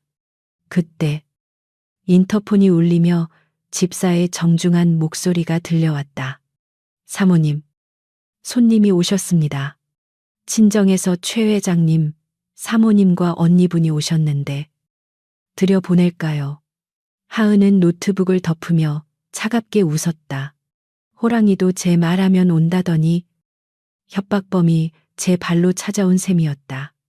그녀는 거울을 보며 흐트러진 옷매무새를 다듬었다. 더 이상 그들 앞에서 주눅들어 떨던 최하은은 없었다. 그녀는 강태무의 아내이자 이 거대한 저택의 안주인이었다. 네, 거실로 모시세요. 금방 내려가겠습니다. 거실로 내려가자. 소파에 앉아 집안을 훑어보고 있는 김 여사와 최유라의 모습이 보였다. 그들의 눈빛에는 탐욕과 질투가 가득했다. 벽에 걸린 고가의 그림들, 장식장에 진열된 골동품들, 그리고 하은이 입고 있는 고급 실크 원피스까지. 모든 것이 그들의 예상을 빗나간 풍경이었다. 그들은 하은이 이 음침한 저택에서 다리 불구인 남편의 수발을 들며 비참하게 살고 있을 거라 기대했었다. 하지만 눈앞에 나타난 하은의 모습은 우아하고 당당했다. 유라의 얼굴이 순식간에 일그러졌다. 어머, 이게 누구야? 우리 집 식모 하은이 아니니 옷이 날개라더니 남의 옷 훔쳐 입은 것처럼 아주 꼴값을 떠는구나. 유라가 비아냥거렸다. 김 여사 역시 코웃음을 치며 거들었다. 그래, 네가 여기서 호의호식한다고 주제 파악 못하는 건 아니겠지. 네 할미 목숨줄이 누구 손에 달려있는지 잊지 말아라. 그녀들은 여전히 하은을 자신들의 소나귀에 있는 장난감 취급하고 있었다. 하지만 하은은 동요하지 않았다. 그녀는 소파 맞은편에 다리를 꼬고 앉으며 여유롭게 집사를 불렀다. 박 집사님, 여기 손님들께 차 내오세요. 아, 차자는 손님용 말고 일회용 컵으로요. 깨뜨리시면 곤란하니까. 하은의 지시에 유라가 발끈하며 일어섰다. 뭐 일회용 컵이야. 최하은 네가 미쳤구나. 어디서 감히 유라가 소리치며 달려들려는 순간 하은은 싸늘한 눈빛으로 그녀를 제압했다.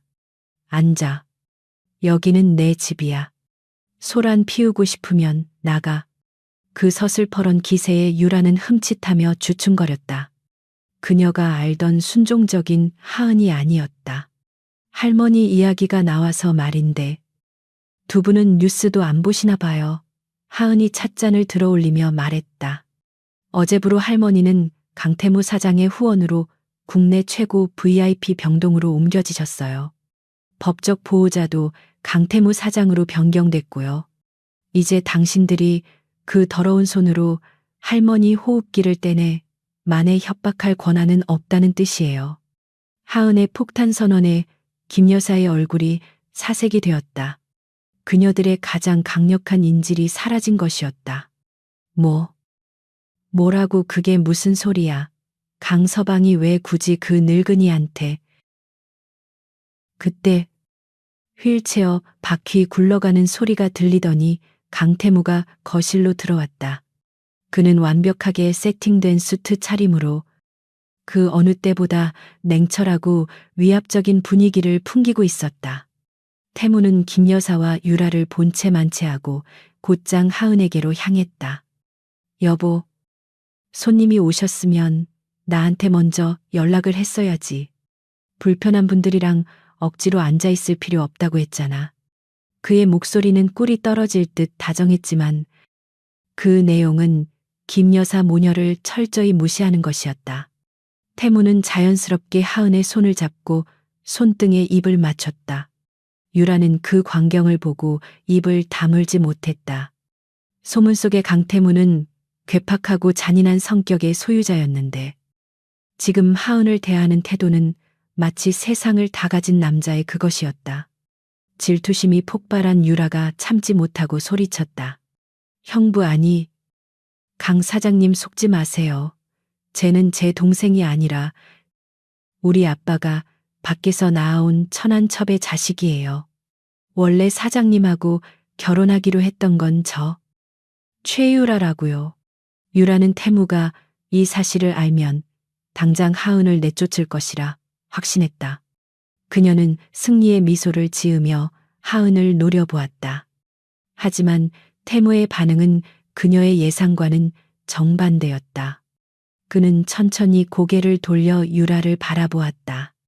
그 눈빛은 마치 혐오스러운 벌레를 보는 듯 차갑고 경멸적이었다.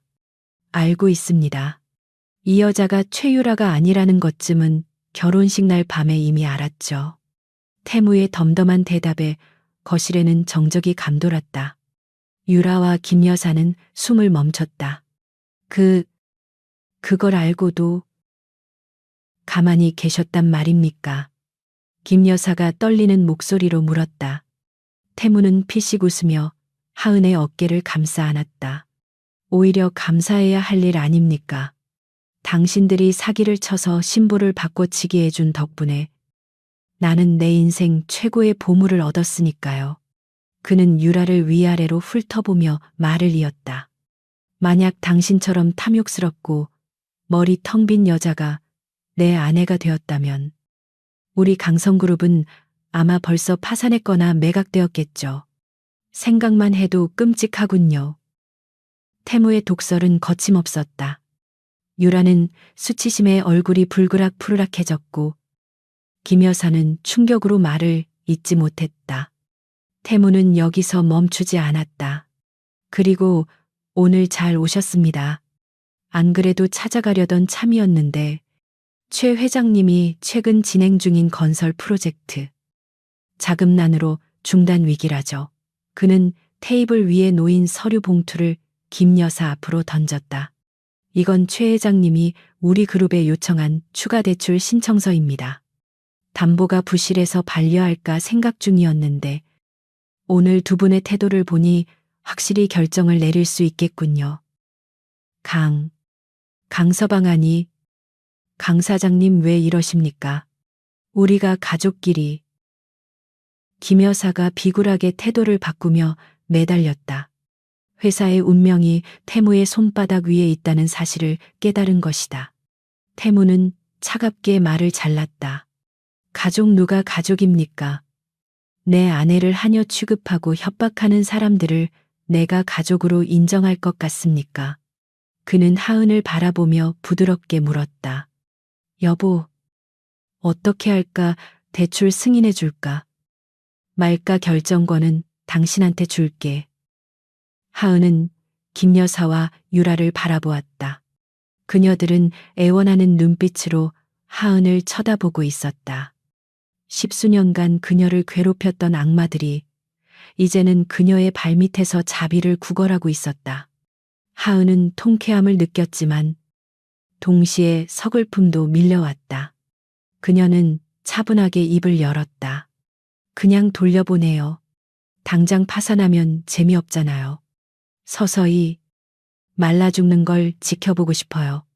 그녀의 잔인한 말에 유라가 비명을 지르며 달려들려 했지만 대기하고 있던 경호원들이 그녀를 막아섰다. 그때 하은의 스마트폰이 다시 진동했다. 유라의 핸드백 속에서도 동시에 진동 소리가 들렸다. 하은은 미소를 지으며 유라에게 다가갔다. 언니, 핸드폰 좀 줘볼래? 유라가 당황하며 뒷걸음질 쳤지만 하은은 순식간에 그녀의 가방을 낚아채 휴대폰을 꺼냈다. 하은이 자신의 폰으로 전화를 걸자 유라의 손에 들린 세컨드폰이 요란하게 울리기 시작했다. 발신자 표시 제한. 범인은 명백했다. 역시 언니였구나. 어제 나한테 협박 문자 보낸 거. 하은이 유라의 눈앞에 휴대폰 화면을 들이밀었다. 유라의 얼굴이 하얗게 질렸다. 이건 내가 아니야. 엄마가 시켜서. 그녀는 다급하게 김 여사 핑계를 댔다. 김 여사는 딸의 배신에 기가 막힌 표정을 지었다. 이 콩가루 집안의 추악한 민낯이 낱낱이 드러나는 순간이었다. 태무의 표정이 더욱 싸늘해졌다. 협박의 공갈 미수까지 가지가지 하는군요. 태무는 경호원들에게 눈짓했다. 이 여자들 당장 끌어내. 그리고 경찰에 넘겨 협박죄와 사기 결혼 공모죄로 고소장 접수해.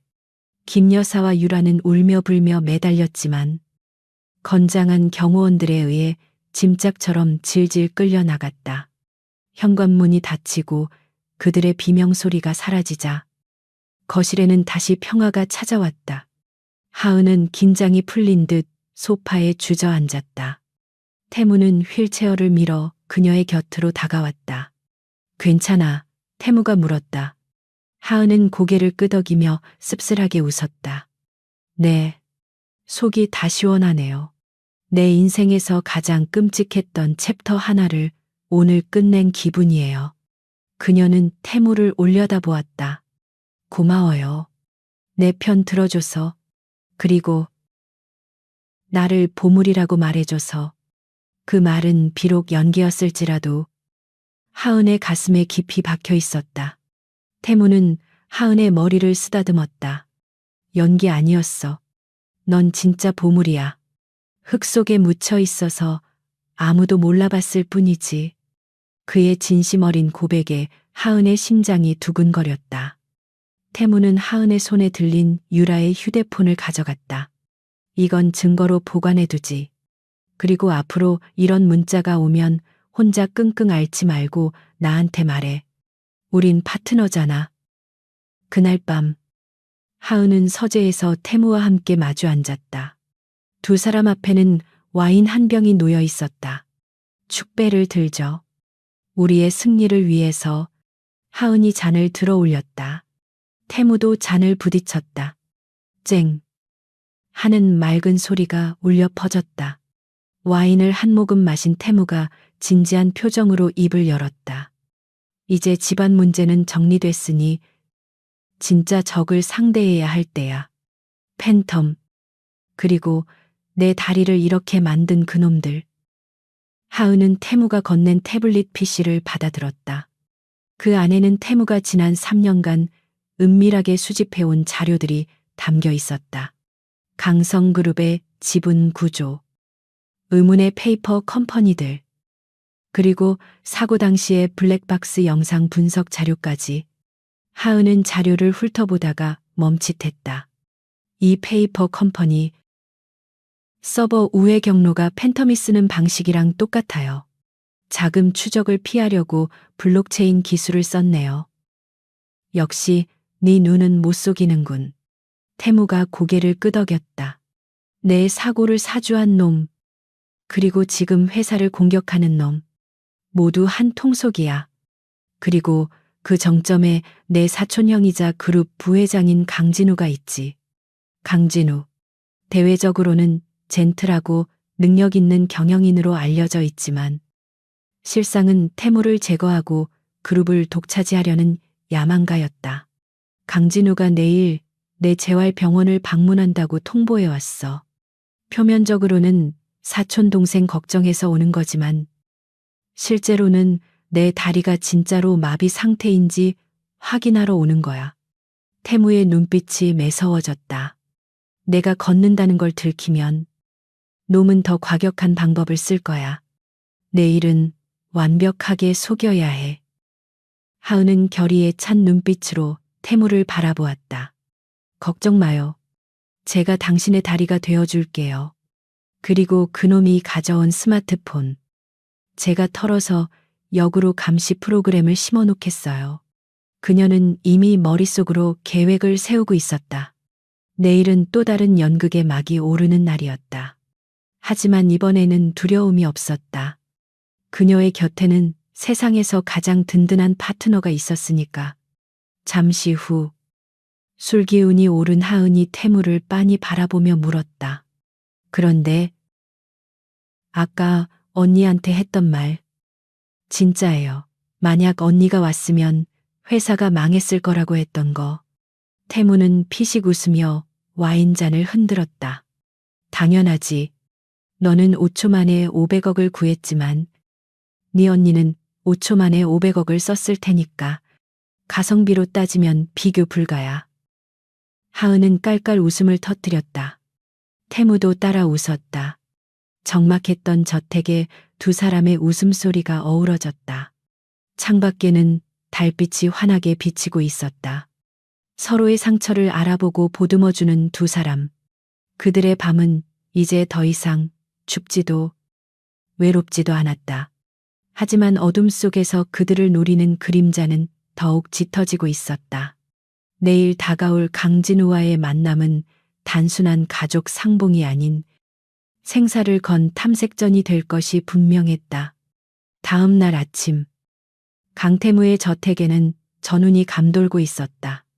강성그룹 부회장이자 태무의 사촌형인 강진우의 방문이 예정된 시각이 다가오고 있었기 때문이다. 태무는 거실 소파에 앉아 무릎 위에 두꺼운 담요를 덮고 있었다. 그의 표정은 여느 때보다 차분해 보였지만 그 차분함 속에는 날카로운 칼날이 숨겨져 있었다. 하은은 태무의 곁에서 차를 준비하며 그의 상태를 살폈다.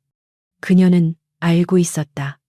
오늘 태무가 감당해야 할 연극이 얼마나 고통스럽고 치열한 것인지를. 그는 자신의 멀쩡한 다리를 감각이 없는 죽은 살덩어리처럼 연기해야만 했다. 그것도 자신을 불구로 만든 장본인 앞에서 말이다. 긴장하지 마. 놈은 의심이 많지만 그만큼 오만해. 자신이 보고 싶은 것만 보려고 하지. 태무가 낮은 목소리로 하은을 안심시켰다. 하은은 고개를 끄덕이며 작은 칩 하나를 손에 쥐었다. 그것은 그녀가 밤새 개조한 근거리 해킹 장치였다. 알아요. 당신은 연기에 집중해요. 저는 제 일에 집중할 테니까. 그녀가 칩을 자신의 소매 끝에 숨기며 결의에 찬 눈빛을 보였다. 잠시 후 현관 초인종 소리가 정막을 깼다. 육중한 문이 열리고 말쑥한 정장 차림의 남자와 흰 가운을 입은 의사가 들어왔다. 강진우는 환한 미소를 지으며 거실로 성큼성큼 걸어 들어왔다. 아이고, 우리 태무, 얼굴이 많이 좋아졌구나. 결혼하더니 회춘했어. 그의 목소리는 기름지고 친절했지만 눈은 태무의 다리를 집요하게 훑고 있었다. 태무는 휠체어 대신 소파에 기대 앉아 덤덤하게 대꾸했다. 형님도 여전하시네요. 바쁘실 텐데 누추한 곳까지 행차하시고. 두 사람 사이에 보이지 않는 스파크가 튀었다. 진우는 태무의 옆에 앉으며 데려온 의사를 소개했다. 이쪽은 내 주치의인 박 박사야. 신경계통 권위자라 네 다리 상태 좀 봐주라고 데려왔다. 그것은 명백한 선전포고였다. 태무의 주치의가 아닌 자신의 사람을 데려와 직접 확인하겠다는 뜻이었다. 태무는 거절할 명분이 없었다. 거절한다면 오히려 의심을 살 것이 뻔했다. 형님 배려가 눈물겹네요. 그럼 어디 한번 보시죠. 태무가 담요를 걷어내자 앙상하게 마른 것처럼 보이게 특수 분장한 다리가 드러났다. 박 박사는 태무의 다리를 이리저리 만져보며 반사신경 테스트를 시작했다. 작은 고무망치로 무릎을 때리고 날카로운 도구로 발바닥을 긁었다. 태무는 미동조차 하지 않았다. 이미 수없는 훈련으로 반사신경조차 억제하는 법을 터득한 그였다. 신경 손상이 생각보다 심각하군요. 외부 자극에 전혀 반응이 없습니다. 박 박사가 고개를 저으며 진단했다. 진우의 입가에 안도의 미소가 번지는 것을 하은은 놓치지 않았다. 하지만 진우는 거기서 멈추지 않았다. 그는 짐짓 걱정스러운 표정으로 찻잔을 들었다. 저런, 아직도 감각이 없다니 안타깝구나. 뜨거운 거라도 닿으면 좀 느껴지려나.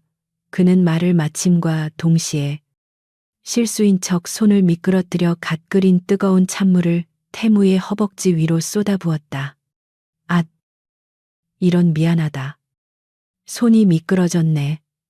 진우가 호들갑을 떨었지만 그의 눈은 태무의 얼굴에 고정되어 있었다.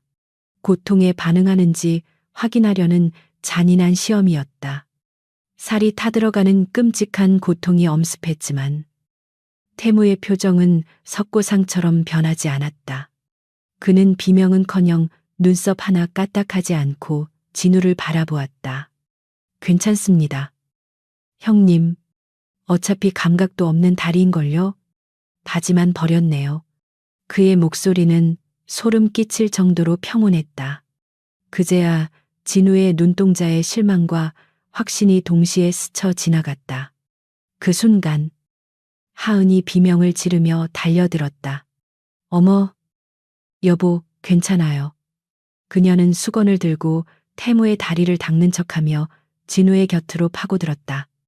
혼란스러운 틈을 타 그녀는 소매 속에 숨겨둔 해킹칩을 진우의 재킷 주머니 속에 살짝 집어넣었다.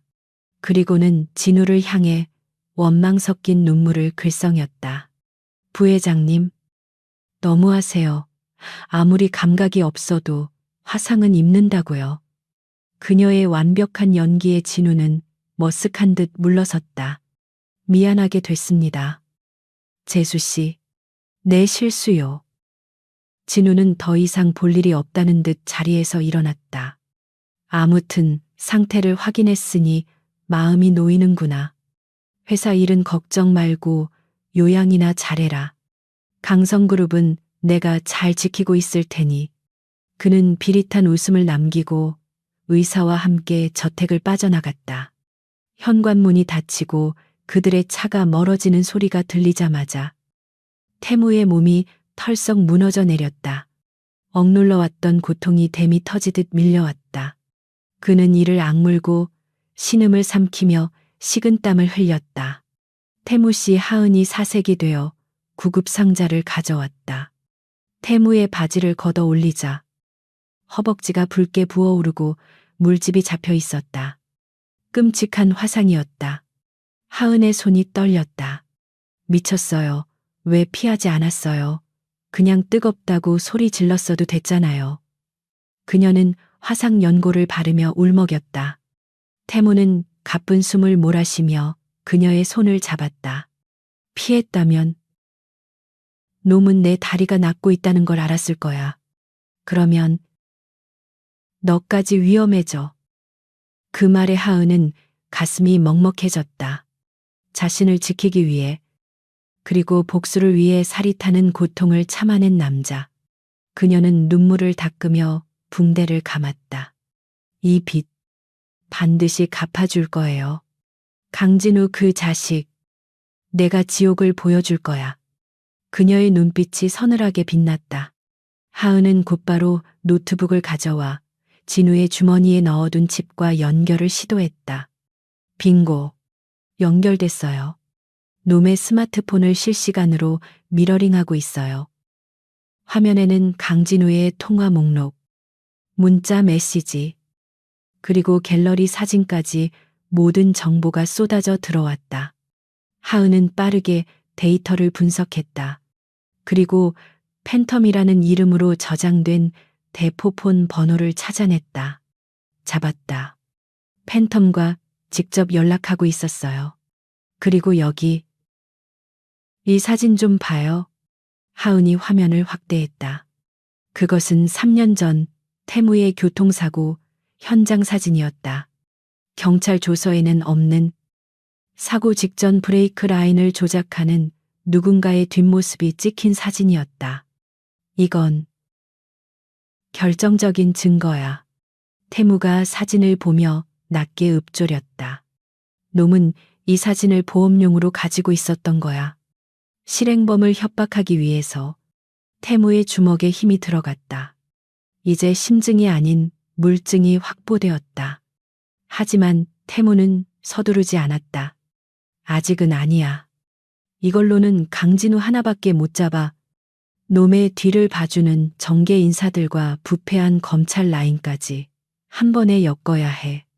그는 사냥꾼의 본능으로 가장 완벽한 타이밍을 기다리고 있었다. 그날 밤, 태무는 고열에 시달렸다. 화상으로 인한 염증 반응 때문이었다. 하은은 밤새 그의 곁을 지키며 물수건으로 땀을 닦아주었다. 열에 들뜬 태무는 악몽을 꾸는지 계속해서 끙끙거렸다. 미안해. 아버지. 살려줘. 그의 잠꼬대는 평소의 강한 모습과는 달리 한없이 약하고 처절했다. 하은은 그의 손을 꼭 잡고 귓가에 속삭였다. 걱정 마요. 내가 있어요. 아무도 당신을 해치지 못하게 할 거예요. 새벽녘이 되어서야 태무의 열이 내리기 시작했다.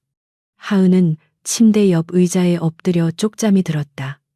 아침 햇살이 창틈으로 들어와 태무의 눈을 깨웠다. 그는 무거운 눈꺼풀을 들어 올렸다.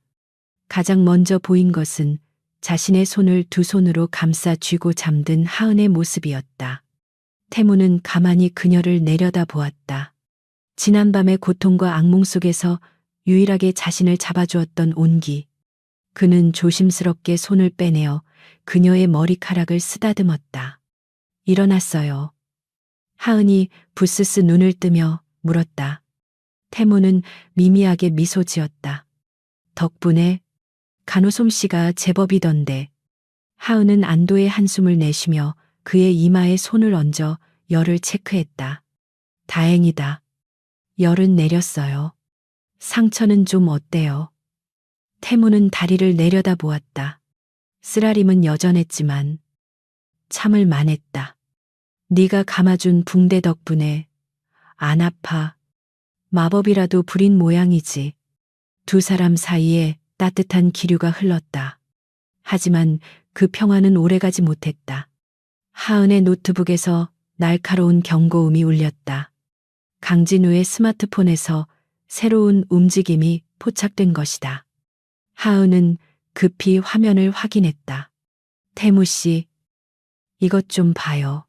강진우가 팬텀에게 새로운 지령을 내렸어요. 메시지 내용은 충격적이었다. 오늘 밤 자정, 강태무의 저택 보안 시스템을 완전히 무력화시켜라. 사고로 위장해서 처리한다. 가스 폭발이 좋겠어. 태무의 눈빛이 순식간에 차갑게 변했다. 다리가 낫지 않았다는 것을 확인했음에도 불구하고 강진우는 태무를 살려둘 생각이 없었던 것이다.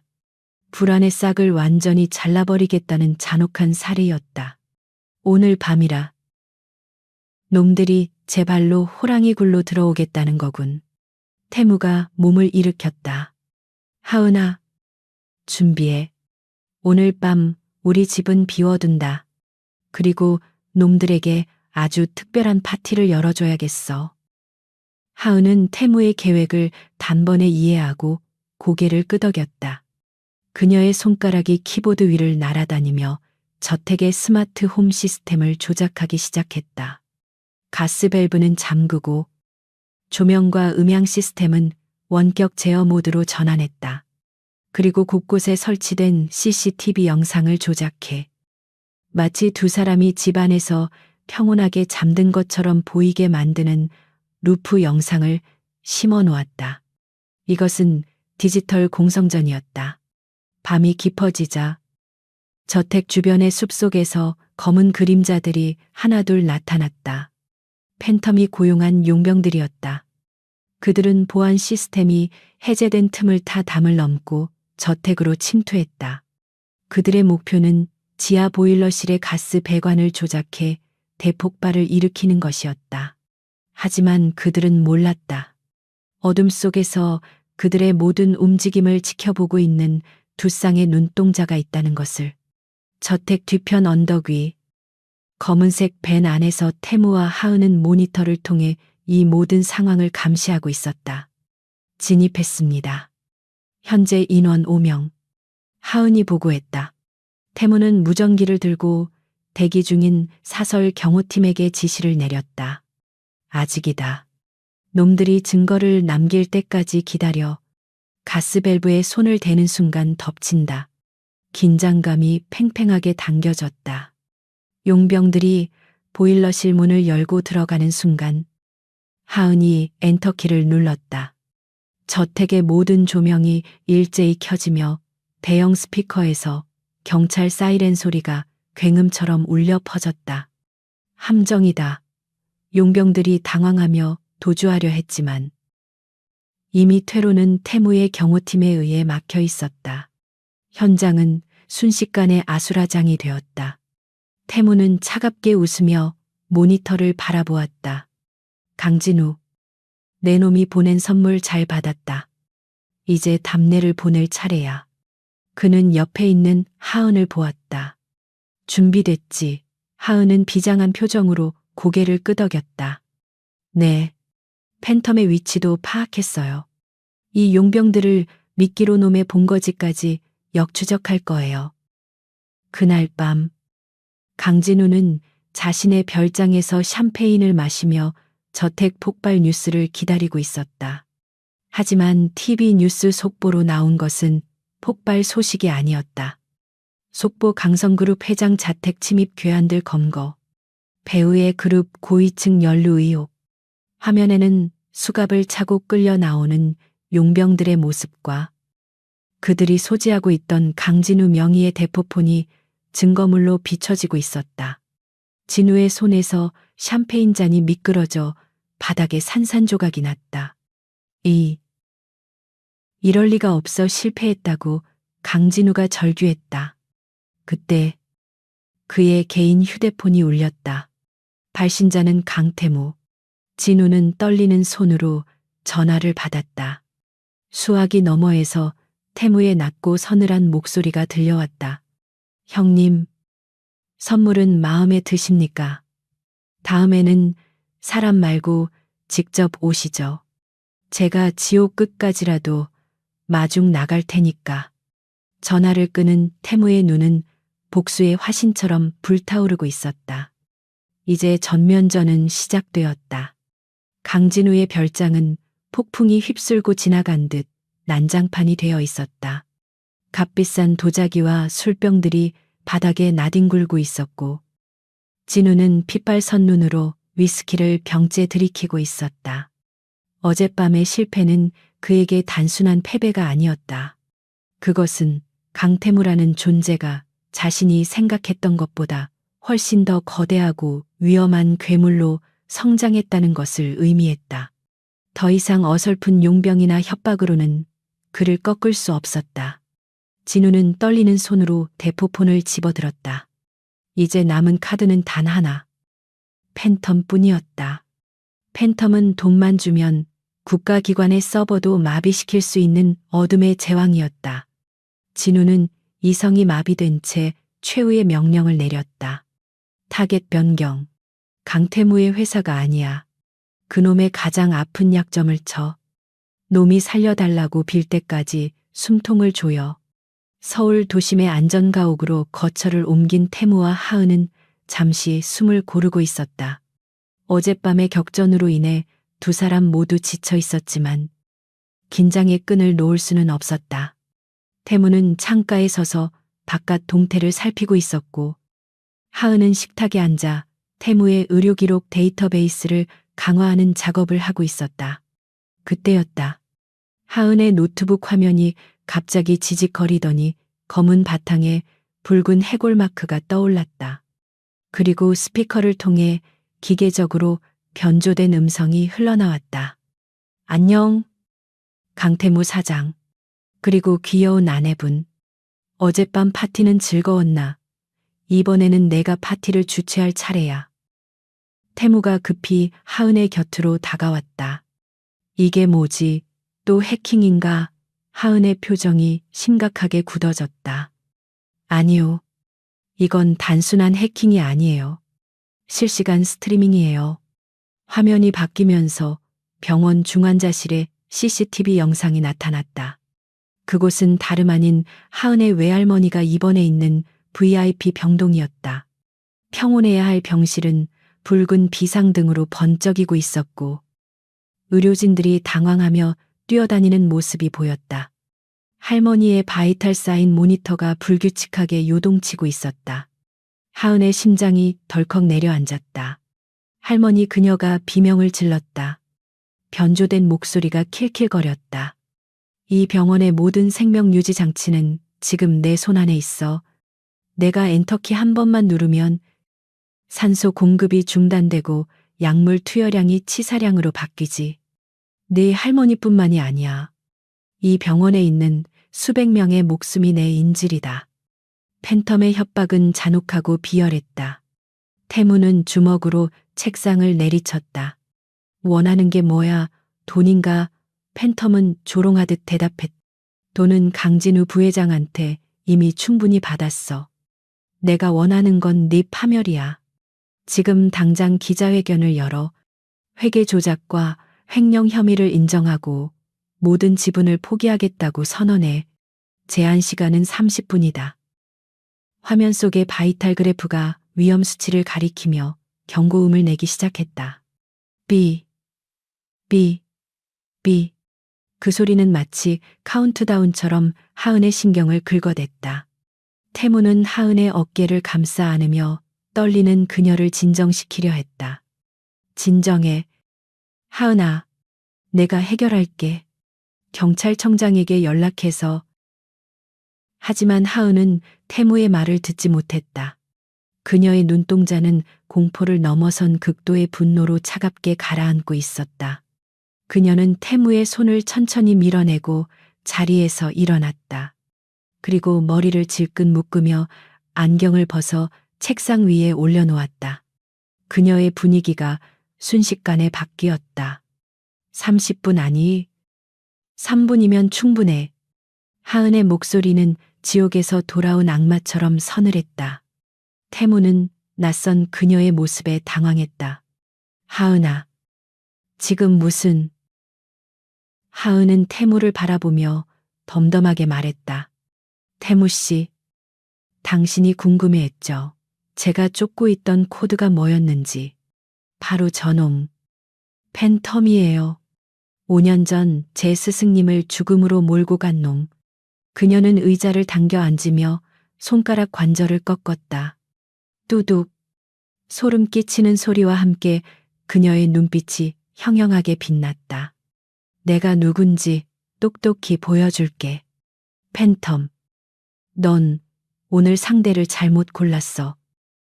하은의 손가락이 보이지 않을 속도로 키보드를 타격하기 시작했다. 타다닥, 타다닥. 그 소리는 마치 기관총 난사 소리처럼 들렸다. 그녀는 방어 프로그램을 가동하는 동시에 팬텀이 구축해 놓은 병원 서버의 방화벽을 역으로 뚫고 들어가기 시작했다. 화면에는 수천 줄의 코드가 폭포수처럼 쏟아져 내렸다. 태무는 숨을 죽이고 그 광경을 지켜보았다. 이것은 단순한 해킹이 아니었다. 보이지 않는 사이버 공간에서 벌어지는 처절한 백병전이었다. 하은의 공격은 매섭고 정확했다. 팬텀이 심어둔 악성 코드를 하나씩 격파해 나가는 속도는 인간의 한계를 넘어선 듯했다. 어딘가에 숨어있을 팬텀 역시 당황한 기색이 역력했다. 화면 속 해골 마크가 흔들리더니 메시지 창이 떴다. 뭐야, 이 공격 패턴은? 설마. 팬텀은 하은의 코드 스타일에서 기시감을 느꼈다. 5년 전 사이버 세계를 평정하고 호련히 사라졌던 전설적인 해커. 코드네임 제로지로. 그가 알고 있는 제로는 죽었다고 알려져 있었다. 하지만 지금 자신을 몰아붙이는 이 압도적인 실력은 제로가 아니면 설명할 수 없었다. 하은은 입꼬리를 비틀어 올리며 입력창에 짧은 메시지를 띄웠다. 오랜만이야. 지옥에 갈 준비는 됐어. 팬텀은 공포에 질려 방어 태세로 전환했다.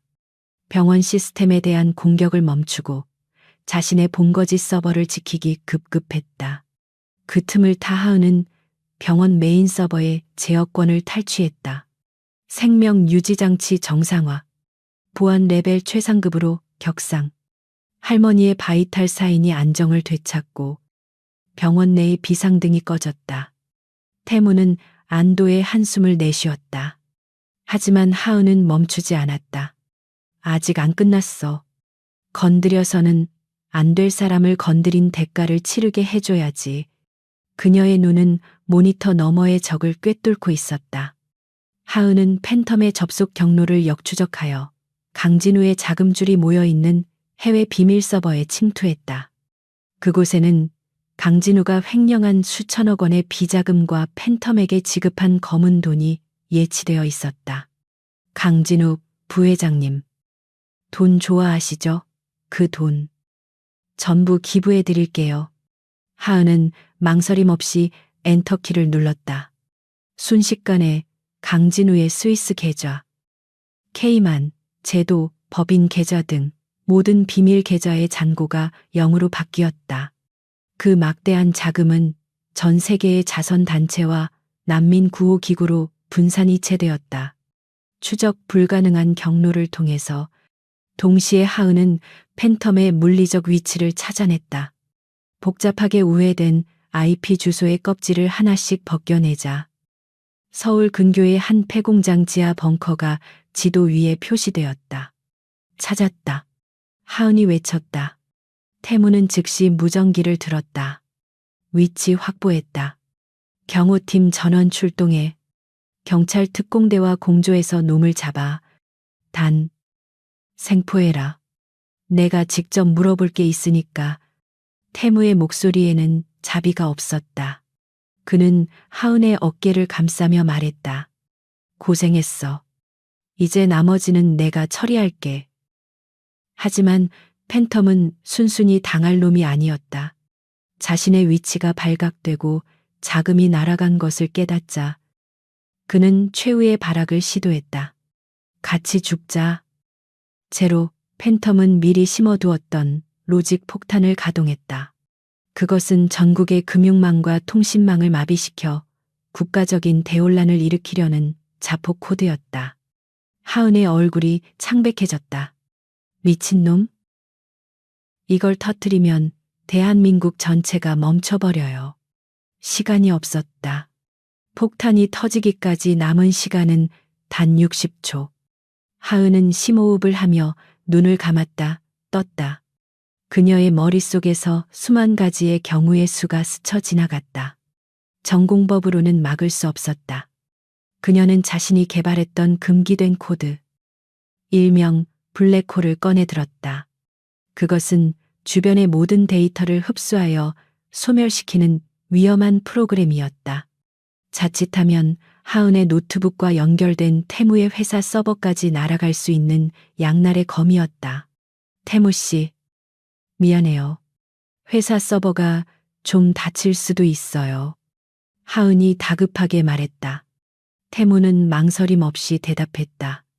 상관없어. 회사 따위 다시 세우면 돼. 네가 하고 싶은 대로 해. 그의 전폭적인 신뢰에 하은은 용기를 얻었다. 그녀는 떨리는 손가락으로 마지막 명령어를 입력했다. Execute Black Hole. 화면 중앙에 검은 소용돌이가 나타나더니 팬텀의 로직 폭탄 코드를 무서운 기세로 빨아들이기 시작했다. 카운트다운 숫자가 3, 2, 1에서 멈췄다. 그리고 펑 하는 소리와 함께 팬텀의 서버 연결이 강제로 종료되었다. 정적이 흘렀다. 하은은 힘이 빠진 듯 의자 등받이에 기대어 거친 숨을 몰아쉬었다. 노트북 화면에는 위협 제거 완료라는 메시지만이 깜빡이고 있었다.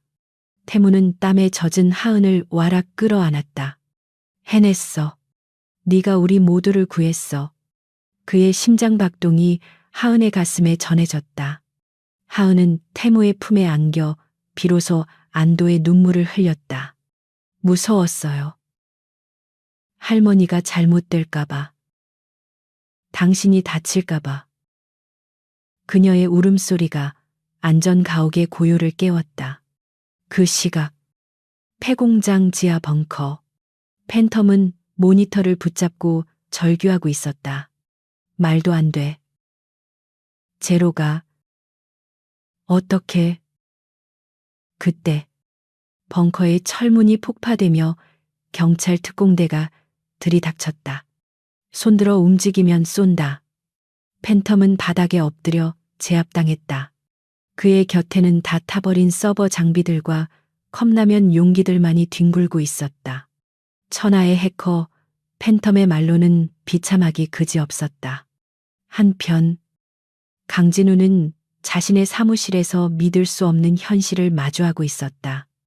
은행에서 걸려온 전화는 그의 모든 자산이 증발했다는 비보를 전했다. 부회장님, 잔고가 없습니다. 10원도 남지 않았습니다. 진우는 전화기를 떨어뜨렸다. 평생을 바쳐 모은 비자금이 그리고 그룹을 삼키기 위해 준비했던 실탄이 순식간에 사라진 것이다. 으아악 그의 처절한 비명이 사무실을 울렸다. 그는 자신이 건드린 것이 무엇인지 이제야 깨달았지만 이미 돌이킬 수 없는 강을 건넌 뒤였다. 상황이 정리되고 태무는 하은에게 따뜻한 우유를 건넸다. 제로. 그게 내 진짜 이름이었군. 태무가 부드럽게 물었다. 하은은 쑥스러운 듯 고개를 끄덕였다. 과거의 이름이에요. 지금은 그냥 당신의 아내 최하은이고 싶어요. 태무는 미소 지으며 그녀의 손을 잡았다. 그래, 넌 최고의 해커이자 내 유일한 아내야. 그때 TV 뉴스 속보가 흘러나왔다. 속보 경찰. 대규모 사이버 테러 조직 팬텀 검거. 배우로 지목된 강성그룹 강진우 부회장 긴급 체포. 화면에는 수갑을 차고 끌려 나오는 강진우의 모습이 비춰졌다. 그는 기자들을 향해 나는 모르는 일이야. 이건 음모야 라고 소리쳤지만 그의 몰골은 이미 패배자의 것이었다. 태무와 하은은 서로를 마주보며 고개를 끄덕였다. 가장 큰 산을 넘었다. 하지만 아직 마지막 한 가지가 남아 있었다.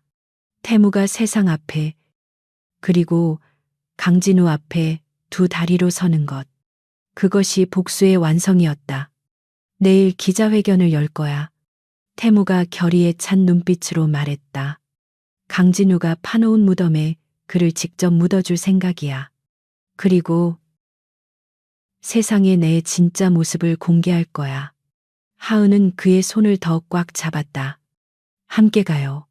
어디든 당신 옆에 있을게요. 창밖으로 동이 터오고 있었다. 긴 어둠을 뚫고 솟아오르는 태양처럼 두 사람의 앞날에도 새로운 빛이 비치고 있었다. 강성그룹 본사 1층 로비는 아침 일찍부터 수백 명의 취재진으로 인산인해를 이루고 있었다. 강태무 사장의 긴급 기자회견이 예고된 가운데 강진우 부회장의 체포 소식까지 겹치며 대한민국 전체의 이목이 이곳에 쏠려 있었다. 그러나 강진우는 체포 영장 실질 심사를 앞두고 마지막 발악을 하고 있었다. 그는 자신의 변호인단을 대동하고 기자회견장에 난입하여 마이크를 잡았다. 수갑을 차기 직전까지 자신의 무죄를 주장하고 태무를 물고 늘어지려는 추악한 신보였다. 여러분, 속지 마십시오. 제가 팬텀을 고용했다는 건 전부 조작된 모함입니다. 강태무 사장이 자신의 경영 실패를 덮기 위해 사촌 형인 저를 희생양으로 삼으려는 겁니다. 진우는 핏대를 세우며 고래고래 소리를 질렀다. 그리고 생각해 보십시오. 두 다리를 쓰지 못하는 장애인이 어떻게 이 거대 그룹을 이끌겠습니까? 강성그룹의 미래를 위해서라도 신체 건강한 제가 경영권을 맡아야 합니다. 그의 뻔뻔한 궤변에 일부 기자들이 동요하며 웅성거리기 시작했다. 그때 회견장 입구 쪽에서 웅장한 침묵이 시작되더니 이내 파도처럼 퍼져나갔다. 강태무가 등장한 것이다. 그는 여전히 휠체어에 앉아 있었고 그 뒤에는 하은이 굳은 표정으로 휠체어 손잡이를 잡고 있었다. 태무의 등장에 카메라 플래시가 기관총처럼 터지며 시야를 하얗게 뒤덮었다. 진우는 태무를 보자마자 비릿한 미소를 지었다. 오, 태무야. 내 발로 걸어 나오지도 못하면서 무슨 기자회견을 하겠다고 형이 대신 설명해주고 있었단다. 태무는 진우의 조롱을 무시한 채 단상 아래 멈춰섰다. 하은이 태무의 어깨에 손을 올리며 작게 속삭였다. 보여줘요. 당신이 얼마나 강한 사람인지. 태무는 고개를 끄덕이며 하은의 손등을 한 번 꽉 쥐어주었다. 그리고 그는 휠체어의 팔걸이를 양손으로 잡았다. 팔에 굵은 혈관이 솟아오르고 온몸의 근육이 팽팽하게 긴장했다. 장내에 있는 모든 사람이 숨을 죽이고 그를 지켜보았다. 강진우, 네가 틀렸어. 태무의 낮고 묵직한 목소리가 마이크를 타고 흘러나갔다. 나는 내 경영 실패를 덮으러 온 게 아니다. 네가 저지른 죄악을 심판하고 내 자리를 되찾으러 온 것이다. 말을 마침과 동시에 태무가 휠체어에서 몸을 일으켰다. 비틀거림도 주저함도 없었다. 그는 두 다리로 땅을 딛고 꼿꼿하게 일어섰다. 그 모습은 마치 거인이 깨어나는 듯한 위압감을 주었다. 헉 곳곳에서 탄성이 터져 나왔다. 기자들은 눈앞의 광경을 믿을 수 없다는 듯 입을 다물지 못했다. 3년 동안 하반신 마비로 알려졌던 강태무가 멀쩡하게 서 있는 것이다. 가장 놀란 것은 강진우였다. 그는 귀신이라도 본 듯 사색이 되어 뒷걸음질 쳤다. 말도 안 돼. 내 다리. 분명히 망가졌었는데. 감각이 없었는데 진우의 목소리가 공포로 떨렸다. 태무는 단상을 향해 천천히 그리고 또박또박 걸어 올라갔다. 또각, 또각, 구두굽이 대리석 바닥을 울리는 소리가 회견장을 압도했다. 그 발소리는 강진우에게는 사형 선고와도 같았다. 단상 위에 올라선 태무는 진우의 코앞까지 다가가 그를 내려다 보았다. 뜨거운 차를 쏟았을 때 참느라 꽤 힘들었어. 하지만 덕분에 내 놈의 방심을 유도할 수 있었지.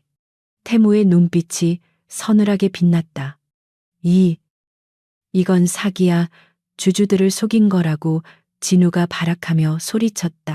하지만 태무는 가소롭다는 듯 코웃음을 쳤다. 사기 진짜 사기꾼이 누구인지 보여주지. 태무가 손짓하자 대기하고 있던 하은이 노트북을 조작해 대형 스크린에 영상을 띄웠다. 그것은 3년 전 사고 당시 진우가 브레이크를 조작하도록 사주하는 통화 녹음 파일과 팬텀에게 병원 해킹을 지시하는 메신저 대화 내용이었다. 죽여버려. 강태무만 없으면 그룹은 내 거야. 스피커를 통해 흘러나오는 진우의 목소리는 너무나 명확했다. 회견장은 충격에 휩싸였다. 살인교사, 횡령, 사이버 테러 사주, 모든 범죄의 증거가 만천하에 공개되는 순간이었다. 진우는 다리에 힘이 풀려 주저앉았다. 아니야. 저건 조작이야. 제로가 만든 가짜라고 그가 하은을 가리키며 소리쳤지만 이미 때는 늦었다. 대기하고 있던 검찰 수사관들이 단상 위로 올라와 진우의 양팔을 결박했다. 강진우 씨, 살인 미수 및 테러 방지법 위반 혐의로 긴급 체포합니다. 수갑이 채워지는 차가운 금소금이 울렸다. 진우는 끌려가면서도 태무를 향해 저주를 퍼부었다. 강태무, 내가 이겼다고 생각하지 마. 나는 다시 돌아올 거야. 하지만 태무는 그를 거들떠보지도 않았다. 그의 시선은 오직 한 사람. 무대 옆에서 자신을 지켜보고 있는 하은에게 향해 있었다. 진우가 사라지고 난 뒤 태무는 다시 마이크 앞에 섰다. 그는 잠시 눈을 감고 깊은 숨을 들이마셨다. 그리고 다시 눈을 떴을 때 그의 눈빛은 한결 부드러워져 있었다. 지난 3년, 저는 어둠 속에 갇혀 있었습니다. 다리를 잃고, 사람을 믿지 못하고, 복수심에만 불타올랐습니다. 하지만 저에게 빛을 찾아준 사람이 있습니다. 태무는 하은을 향해 손을 뻗었다. 최하은 씨, 이리로 올라와 주십시오. 하은은 당황했지만 수많은 카메라와 태무의 간절한 눈빛을 거절할 수 없었다. 그녀가 수줍게 단상 위로 올라오자 태무는 그녀의 손을 잡고 대중 앞에 섰다.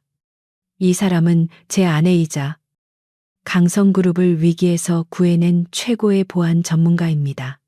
그리고 무엇보다 제가 다시 일어설 수 있게 만들어준 제 인생의 은인입니다. 태무의 고백에 기자들이 웅성거렸다. 대역 신부라는 소문이 돌았던 그녀가 사실은 숨겨진 영웅이었다는 사실은 또 다른 특종이었다. 태무는 그 자리에서 하은의 앞에 한쪽 무릎을 꿇었다. 이번에는 억지로 꿇은 것이 아니라 자신의 의지로 꿇은 무릎이었다. 그는 품에서 작은 벨벳 상자를 꺼냈다.